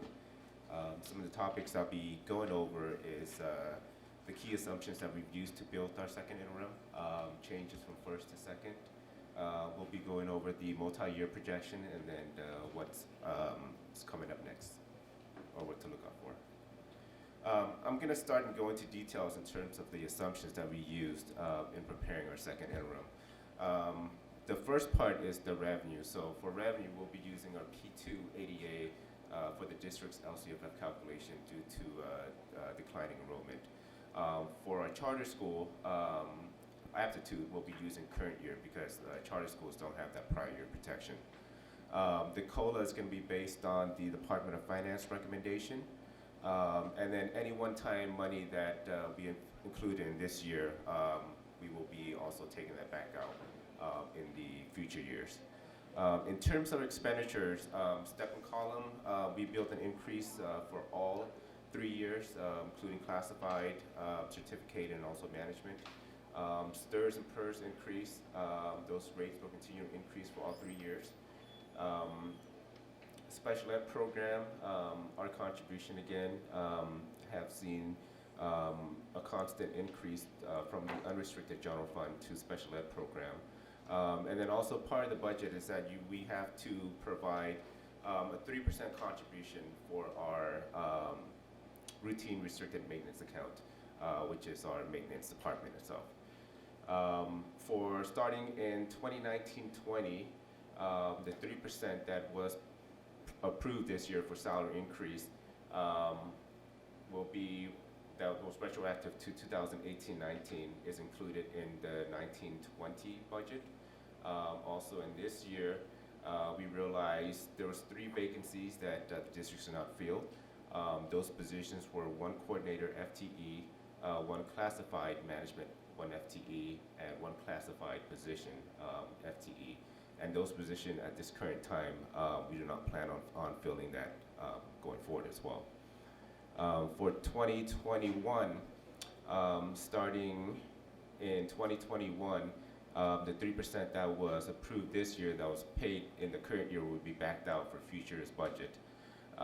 In addition to that, we're also assuming a reduction of 30 certificated FTEs at the average salaries of approximately $85,000 per FTE. And in addition to that, we're also showing a savings of for 3.2 FTEs and coordinators, which equal to about $457,000. 1 director, 2 position, that's approximately $197,000. We're not eliminating those positions, but we're funding it through various grants that the districts will be receiving. And then for 21-22, We're also assuming a reduction of 20 certificated FTE, again at an average salaries of $85,000, again to align with the declining enrollment. And the last item here is I want to do is noteworthy that there is an unspecified reduction of approximately $780,000 in year 2021. This is the third year out in order for us to meet the 3% requirement. With that, I'll start with the enrollment history, just to show you the data that's been happening since 2013-14. What's noteworthy here is that since 2013-14, the district has lost close to about 2,900 students. This is the projection for the out 2 years. As you can see, we're continuing to decline up to the point in 2021. We're projecting to be at around 8,676. Some of the major changes in revenue, and I'll go through these line by line, or item by item. For 1920, there was no major changes. Remember, so let me go back a little bit. When we were preparing our first interim, we were using the assumption that the state had promised us back in June. As we're preparing our second interim, we got new data or new information in January, was when the governor proposed or made some additional proposals for next year's budget. So with that, for 1920, there was no major changes in revenue. We saw close to $3,000 in additional revenue. One of the major changes that the governor made in the January proposal was that for 2021, the COLA was actually reduced from 3% to 2.29. So that's about a 0.71% reduction in COLA. So what does that mean to our LCFF revenue? As you can see here, the impact is close to $700,000. Here's $691. And so that's the impact to the LCFF funding. The state did provide some relief in terms of special ed funding. Special ed, for the first time ever this year, the state had provided some funding for preschool, special ed early intervention for preschool students. This year was 1.3. For next year, it's $680,000. And again, I want to emphasize that this is one-time money, so in the out year, we don't assume any of this money to be continuing. So in addition to that, the state also proposed to revamp the special ed formula, funding formula. This is for ages 5 through 22. This is not the preschool, but the regular population. And we're seeing that with this revamp, we saw a relief of about $600,000 in special ed funding itself. So if you look at the net difference between LCFF and special ed, there was close to $600,000 an improvement in terms of relief to the school districts. And again, you see that LCFF also saw another reduction in COLA in 21-22, and the impact of that is $775,000. And again, the special ed funding itself, we assume the same increase, which is $600,000 in 2021. So if you look at a whole 3-year period range at a total, we do see a little bit of improvement in revenue. When you factor in all these numbers together, we saw an improvement of about $415,000. So with that, this is the multi-year projection for the unrestricted general fund. We started the year with approximately $11 million in reserve. We're projecting to end the year with about 7.8. For the next year, we're starting with 7.8 and ending the year with 5.6. And then in 21-22, we're starting the year with 5.6. And again, I want to point out that, in order for us to make reserve for the out year, there's a $780,000 unspecified cuts that the districts will need to make in order for the districts to meet the 3% requirement. Next step, we're waiting to see what more information is available for the May revise. We'll be bringing the third interim to the board in June, and then again in June, we'll have a public hearing and hopefully adopt the 2021 budget and LCAP for next year. With that, I'm happy to take any questions. Thank you. Trustee Quintero. The 30 FTEs that you had mentioned, will those be able to be achieved through attrition, or are we gonna have to make some? Yes, we are not bringing any PKS or issuing any March 15th letter. So we do have enough vacancies in either non-reelects, people who are retiring, resigning, temporary teachers. So we do have enough population to make those cuts without having to issue any layoffs. And I'm just gonna correct a little bit. If the non-reelects are not counted here. No. We have in terms of vacancies and in terms of declining enrollment. And this is also, I just wanna make this comment to the board that that is our goal, to have those 30, but we need to figure out how many students are coming back. So just be aware that if we come back to you with, oops, we were not able to make it, or we were able to make more, this is the challenge in terms of staffing. So I don't wanna be, in the name of transparency, I want everybody to know that if we have the good fortune of bringing enough students so that we, need more teachers, then we're gonna have to make other cuts in other areas. Thank you.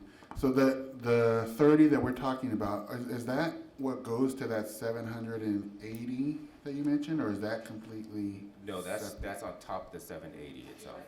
Yeah, so for next year's budget, we assume that we're already reducing the 30 certificated position.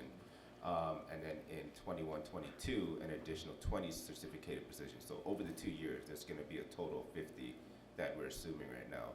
And on top of that, we need to come up with the $780,000 that still And is at this unspecified. point, okay, and at this point, even though it's a little ways away, but it's coming up, do we have like a strategy or thoughts about what will address that 780?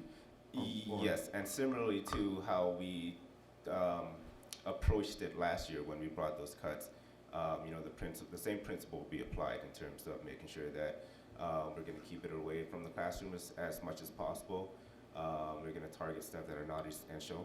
And Cabinet's been working almost, we're talking about this almost at every meetings.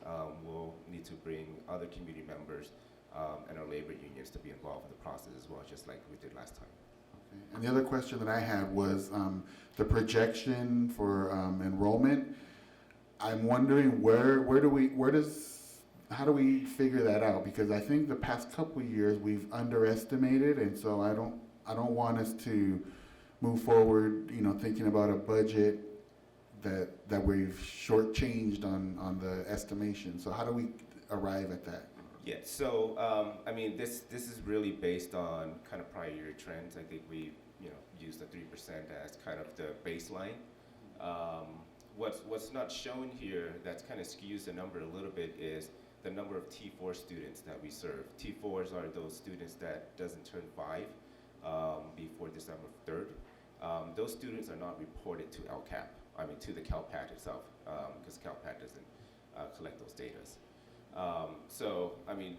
And that's a challenge, right, in terms of enrollment projection. It's kind of, there's no, you can do the best that you can, but at the end And ultimately I'm looking at Colvera because, and yet, 90% of those T4s stay with us. So if we were, to do, let's say that we say, we're gonna cut TK, right? We will have less students, right? So it's investing, and those have, we have a trend that those students stay with us. So it's very important for us to continue the early learning program because our families definitely need it, So in and the they sh- stay with us. So in the short term, those numbers are not counting for us, but the idea is that we keep them because they will stay with us to then Correct. count Correct. to, okay. Exactly. It's an investment. It's an investment. Trustee Quintero? And I also share the concerns about not hitting the mark, but I think conversely it would be worse if you went above, you made all these cuts, and all of a sudden there's all these students that need teachers who are no longer there. So I think that this approach is safer and makes sure that there's more tough choices for this board to make, but that's what we're placed here for after the fact. Trustee Herrera Loera? I think another thing, I'm looking at the numbers, like this year we're getting so much, I'm looking on page 6, in special ed, early intervention, preschool in particularly, and then we're gonna get money the following year, and then none 21, 22 in that area. Yes. And I'm just, thinking forward and, like Camille mentioned earlier, creative ideas, right, of how we can work ahead versus waiting for that year and then cutting 780 somewhere. And no answers need to be given today, or just, it's just more thinking of the future and collaborating with other partnering agencies, whether it's county, city. So instead of focusing on cutting 780,000, or whatever that number ends up being, that we end up looking at as to how we're gonna bring that in, just as a district. And how we can, just work maybe collaboratively to bring in some of those funds with other agencies. So let me just clarify, and thank you so much for that question, Trustee Herrera Loera. What you don't see here in the budget are the approximately $10 million that we bring in partnerships for some of those resources, some of the services that we already provide. This is exclusively the funds that we get from the state. So we have to just imagine if we didn't have those partnerships that you're talking about, we would not be able, for example, to have a family resource center at Chavez, Painter, Hubbard, and Curitan. There will be no way, right? All of those partnerships they pay for that staff, they pay for the services. It is in good faith, right, that we're bringing some of these services to our families. We have other minor partnerships that bring direct services to the students. There's countless hours of volunteer service, for example, through Citizen Schools, working with our students in middle school. That is not reflected into this budget, but we provide the service. So I'm just kind of reminding the board that we are constantly seeking those partnerships. We're also constantly seeking ways to bring grant funds to be able to keep, our services competitive. And that's kind of what has allowed us to keep our enrollment. And I want to honor that. I know you guys have been doing a hard time, so I don't want to discount anything that you're doing. I've been witness to a lot of it. But yeah, I'm just thinking forward of additional, or even letting those partners know our real numbers, and then, being creative, just looking at future ideas to looking at that number. Because the reality is, we know it's coming. And thank you so much, staff, for, everything you do. Okay, any further comments? Any public comment? Okay.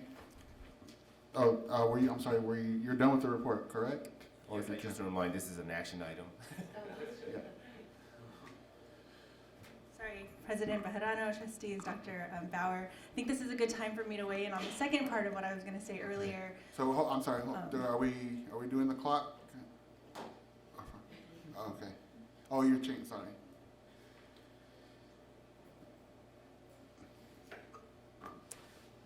As a school board that has already adopted the resolution to support schools and communities, I think that this is a really good time to think about a strategy, a collective strategy as one community to work on that.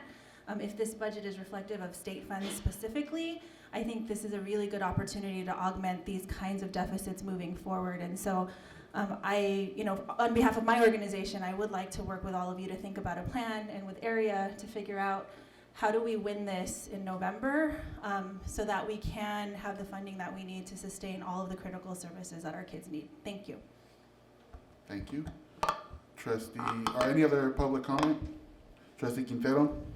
You know, I know that we're in the middle of negotiations, and I'm not intending to negotiate in public. That's not my deal, but I think that at some point in time, we as board need to provide direction sooner rather than later, or maybe we give the direction now, that there begin a process to have a very, very broad-based dialogue that starts providing direction to this board.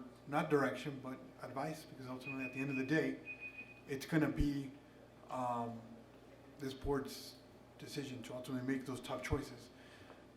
And so that we have the ability to get that input, so that we're not making decisions just as 5 board members, which we're by law can do, but that we have the full benefit of the stakeholders' input. And so if we could direct staff or provide direction, not through informal action, because I guess we could incorporate it into a motion to begin to start exploring a process through which we can go ahead and start getting that public input through a formal community process that talks about what are the pots, what are the decisions that have to be made. So are you saying above and beyond the budget subcommittee?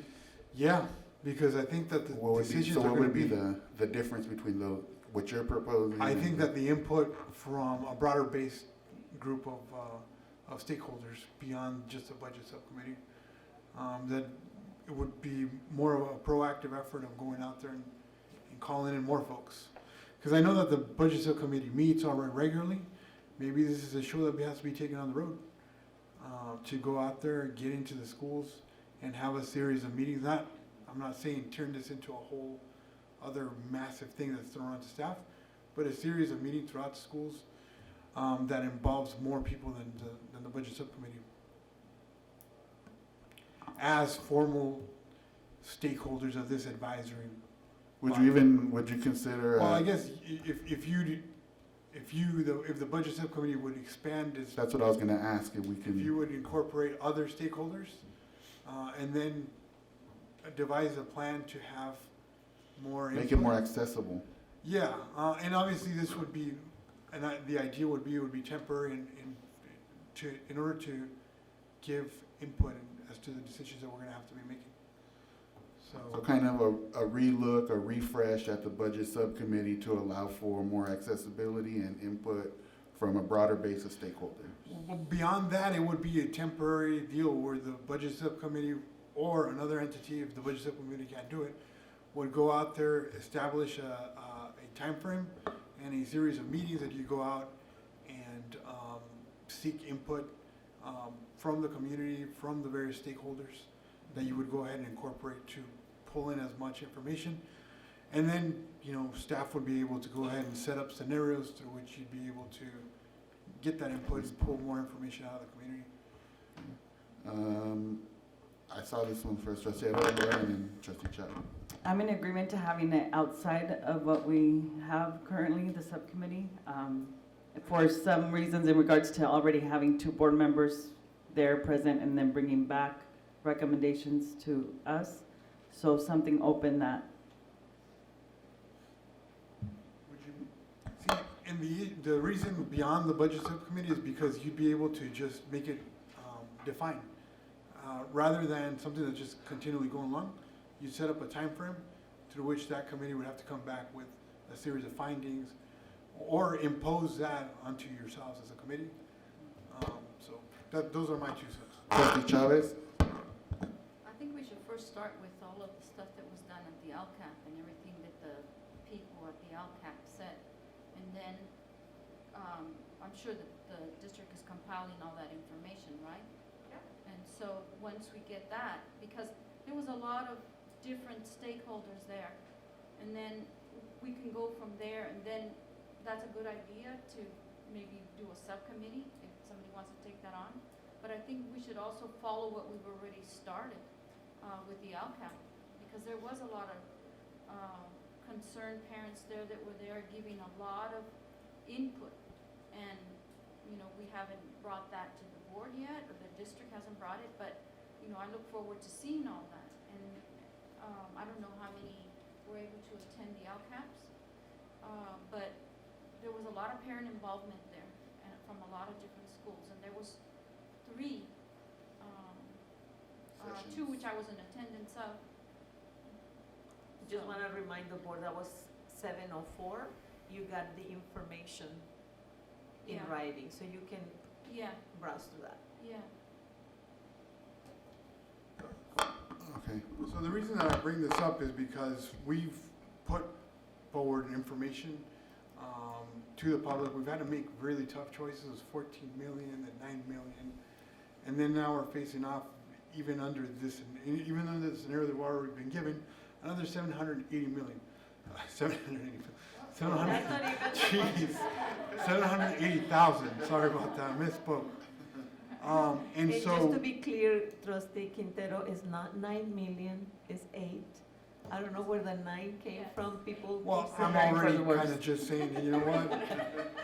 It's, what's another million to throw into the pot there?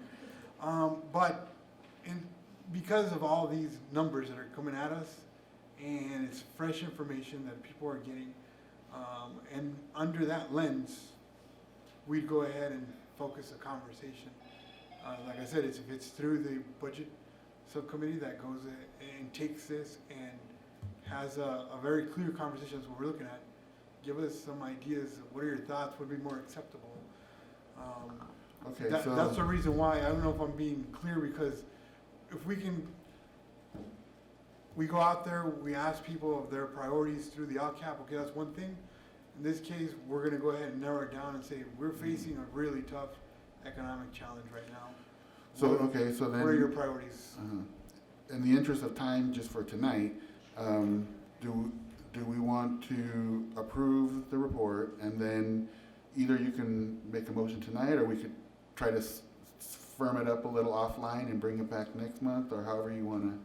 Yeah, you know, it's something that I'm sure that staff would be able to take this back as an idea that came from the board, and then start. So it's direction to staff massaging it to.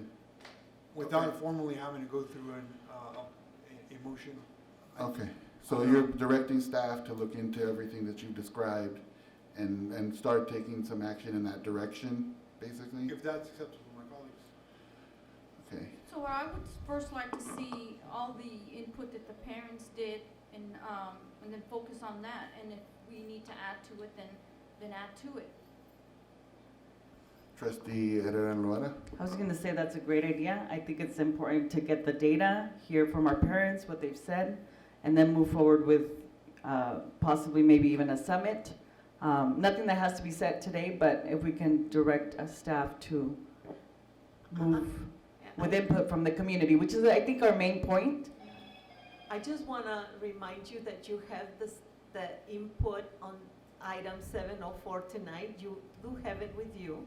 And I just want to remind us, right, because a lot of times we forget. And my promise to you is to really remind you, the information that we give you, that's the stakeholders' input. Okay. So if you want a formal presentation for next time, we will be happy to do that, if that's what you want.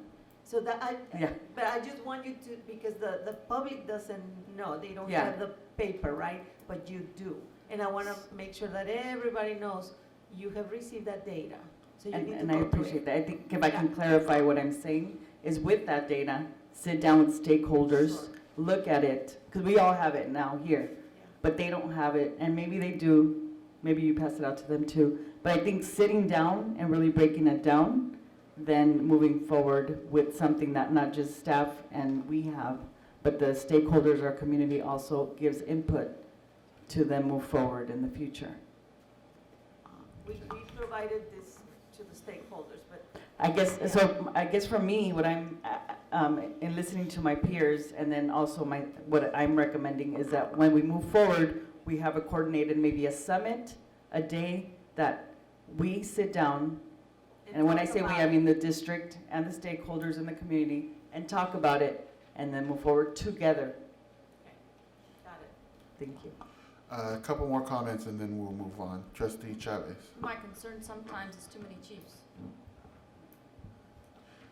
Okay, thank you. Trustee Quintero, last comment, and then Yeah, and the whole point of this is not to get, you're gonna do this, you're gonna do that. This is to get input so we can make a well-informed decision that brings professional opinion in a recommendation of staff, that brings the desires and the priorities of the community, all of those things together, and allows this board to go ahead and make a decision moving forward. Like I said, at least in my opinion, it's not something that needs to happen tomorrow, but whenever the time calls for it, then the expectation is that we would go ahead, hold something there that gives us the benefit of all stakeholders' input as to what their priorities are. And then part of that would be to parse out, this is what you've already told us, now this is our economic situation. What are the priorities, even within your priorities? And if we do have to go ahead and make decisions, let us know what So I'm gonna move Just one little thing. super quick. I think we're all saying the same thing. We just need to, get together and agree how Okay. it's gonna be done. Okay, so at this point, is staff clear what is being asked, or is something being asked? You know, I'm gonna Directly call to- you to make sure that, and I ask you the question, did I understand you correctly? And we can do that. I will So we definitely can take do it that. offline? Sounds like- Yes. Okay, thank you, everyone. So we do have, I don't think there's a motion yet. on the pro- we have a Motion and second to approve item 8.01. Do we do public comment? Public comment? We did. And we had discussion. Okay, I'll call for the vote. All in favor of the item on the floor, raise your hands. Okay, the 4 present are in favor, 1 absent, trustee Marquez. Item 9.01, is that still an item? Or did I miss it? Okay, 9.01, information only. Yes, and we did prepare a memo that's in your folder right now. Just to highlight a key date, the proposals are due March 17th, which is sometime next week. So once we get those proposals, staff will be reviewing all the documents just to make sure that for them who submit a proposal have met all the requirements. What I do want to ask the board to keep in mind is to kind of think of a process that you would like to do or take in selecting the firm itself once the proposals are being received by the district itself. Trustee Herrera. Can I, and I don't know if it would be in a motion, but recommend that we do the same process that we did for our council when we I was picked our gonna say council? the same thing. I mean, do we need, are you just kind of thinking that you want to think of what direction, or do we need to? Well, it's take only action? information Oh, item. yeah, it's an information Right, only, right. so. But that gives us plenty of, I mean, you Right. have given us direction before, and we can then definitely follow that process we followed before. Trustee Chavez? I think I remember Rehan and Robert saying that we made too big of a deal when selecting the lawyers. And can we concise it some more? Too big of a deal in terms of what? When we were doing the selection. But like specifically, what was too big of a? Do you remember when Mr. Peter Rehan said that? I mean, I think we appreciate feedback when we get it, obviously, and we use that to inform our decisions, but I thought that the process was thorough, was well thought out, provided opportunity for everyone to come to that decision. So we appreciate whatever feedback we may have received, but I do also think that it worked. It kept everyone, I think, satisfied with that process, so I would like that too. Did you have a comment? Yeah, I would agree. I think it was a fair, transparent process that provided opportunity for us to get information and for the public to see what was going on. So I'm fine with it. I would just add, and considering where we've been, I think we need to have it that way. Yeah, and oh, go ahead, Trustee Chavez. So there was a lot more firms. So can we have it in a way that maybe staff can reduce the number? Unless there's only gonna be one or two, then we don't need to, but if, depending on how many, people you get. You mean finalists that come before us the Exactly. night of the selection? Is there a number now? They still, the There's still deadline time, is March March 17th, 17th, yeah. so it will be hard. How about if we keep monitoring and we keep working with board president? My question is, I think, is how many do you have now? I'm sorry, How many do you have now? Mr. Chen? I'm not aware, we don't have that tally yet, yeah. I mean, most firms wait until the last minute to submit those proposals, because they're still kind of going through the documents and finalizing their proposal itself, so we won't know the final number till the deadline comes about. So you kind of have a general idea of, I think, what the board, the direction we want to go in terms of the process. Hopefully that's helpful. Yes. And we appreciate the update. Anything further?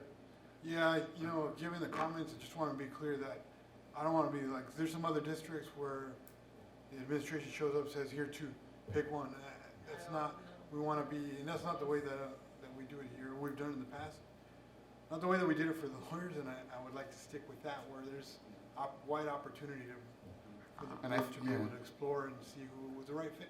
And I think built into our process, correct me if I'm mistaken, but it was something about if they met a minimum standard of their application, they were in that pool. So I think that, and there were plenty that did not meet that Correct. standard, so that kind of weeded out, a decent number of them. Yeah, we will be happy to bring everybody that meets the criteria.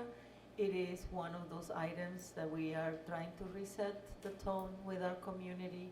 We must be transparent. It will be very important for the entire board and our stakeholders to see the process.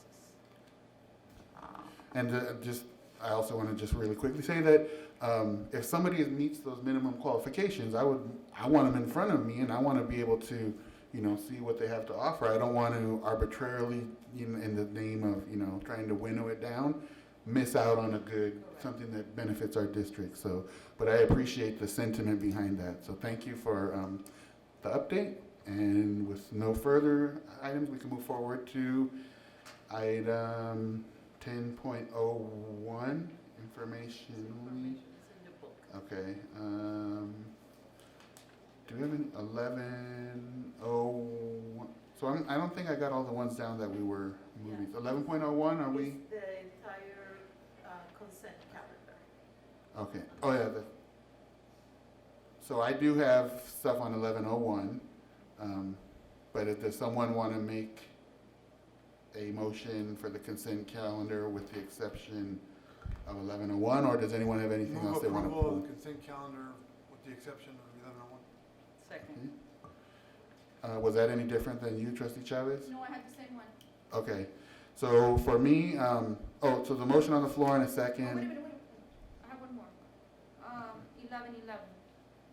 11:11. 11:11. So would you amend your? Yeah. Okay. So we have a motion on the floor to approve the consent calendar with the exception of 11:01 and 11:11. Second. Was it seconded already, I think? With the first motion, but now there's another. Well, we're not on the motion. second motion yet. Oh, okay, sorry. Okay, so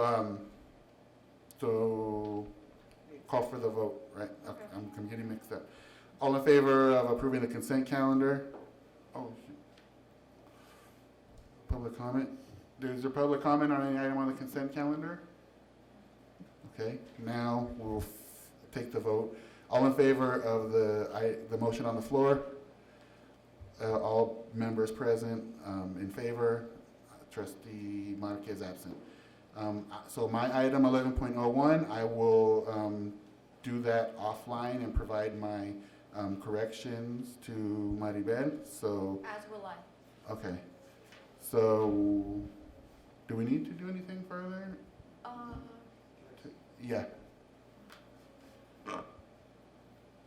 So 11:01 actually consists of two separate items. One is the minutes, the amended minutes for the June 13th, 2019 meeting. And then the other is the February 13th, 2020 regular meeting. So are there questions as to both? Yeah. in which both would be pooled, or, okay. So Yeah, with, sounds like I am if there are questions, happy to answer them, but as to the amended minutes for June 13th, 2019, the reason they're amended and placed on the agenda is that there was an action taken in closed session that day to reject the claim of Leal and Trejo, and it was reported out, but the minutes did not accurately reflect what was on the report out, which is on a videotape and audio. So that's why that item is placed. But if there are, my request would be to approve the amended minutes today, but if there are other questions beyond that, then they can also be pulled. Yeah. Okay, so then I won't pull June minutes, but just February. Minor to February so Yeah, so exclusively. I mean, I want to approve the June, but not the February, is what I'm saying. That's for me too. Okay, So we're taking this recommendation. we took the vote already, so what do we need to do? On 11.01, which that was pulled, correct? Correct. Yeah. Oh, yeah, I'm sorry. So we have to vote separately on the June ones and approve those if you want, Okay. and then we'll go over the February ones later. So we can take a motion on the same on separate things within the same item? Yes, just a Okay. motion to approve the amended minutes for June 13th, 2019. Okay. That's it. A motion to approve the amended minutes of June 2019. Okay. Motion on the floor to approve the appending. Second. Is there any further discussion? Trustee Quintero, you have a question? Or anything? Okay. No public comment? Okay. All in favor of the motion on the floor, raise your hand. Every member present in favor. Trustee Marquez absent. And for same item for the meeting minutes of February 13, 2020. Do we need a motion for that too? For the February one, or we just take it offline? Only if you want to approve them today. Okay. Otherwise, they'll bring. Okay. We're gonna bring them back. Okay, thank you.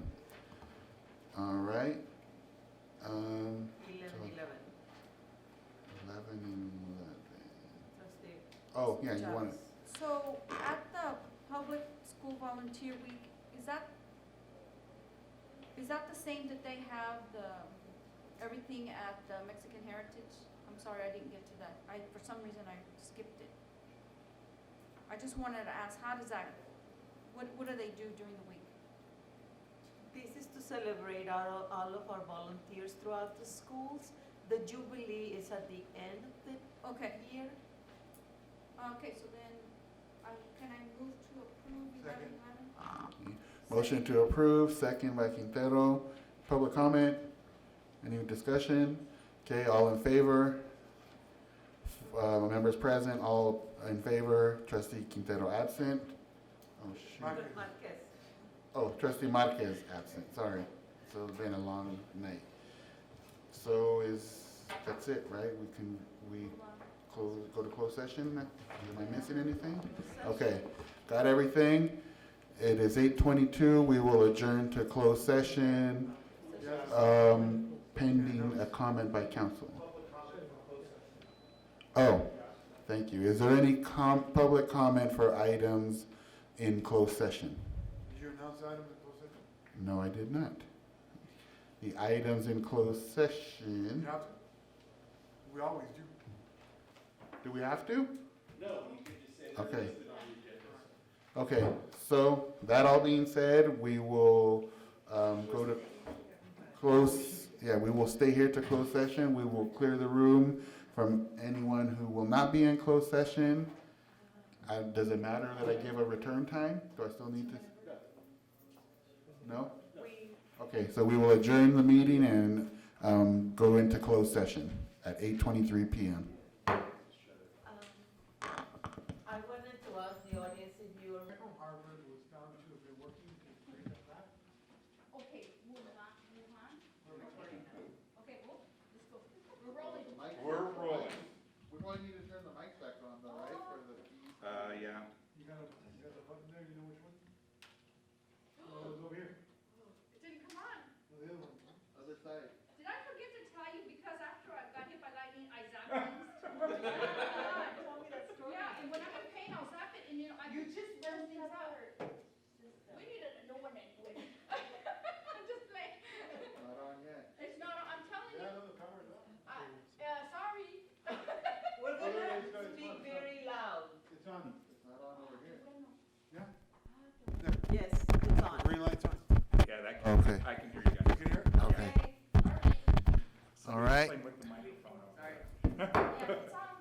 So we're back in session, 9:59, to report back from the items on in closed session.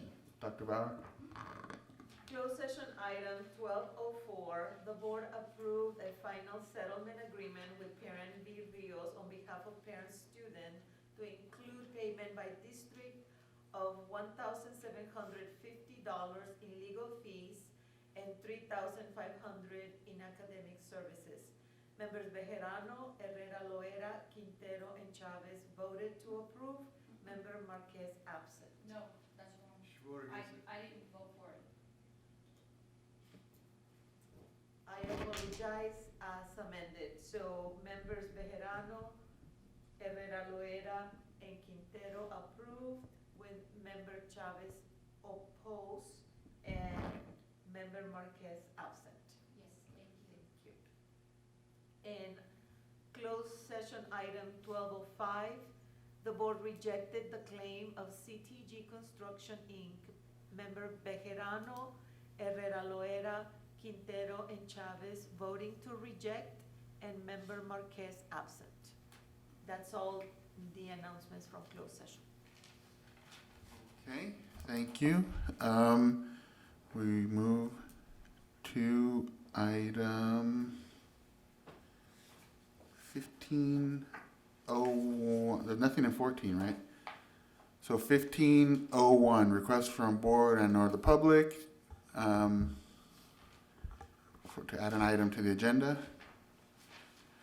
Any request? Trustee Herrera Loera. I request for the board member term limits of 3 consecutive 4-year terms to be placed on the April agenda. Okay, any other requests? All right, so that looks like we're done. Ladies and gentlemen, please take care of yourselves, take care of your families, do what we need to do in these interesting, crazy times, and take care of yourselves. The meeting is adjourned.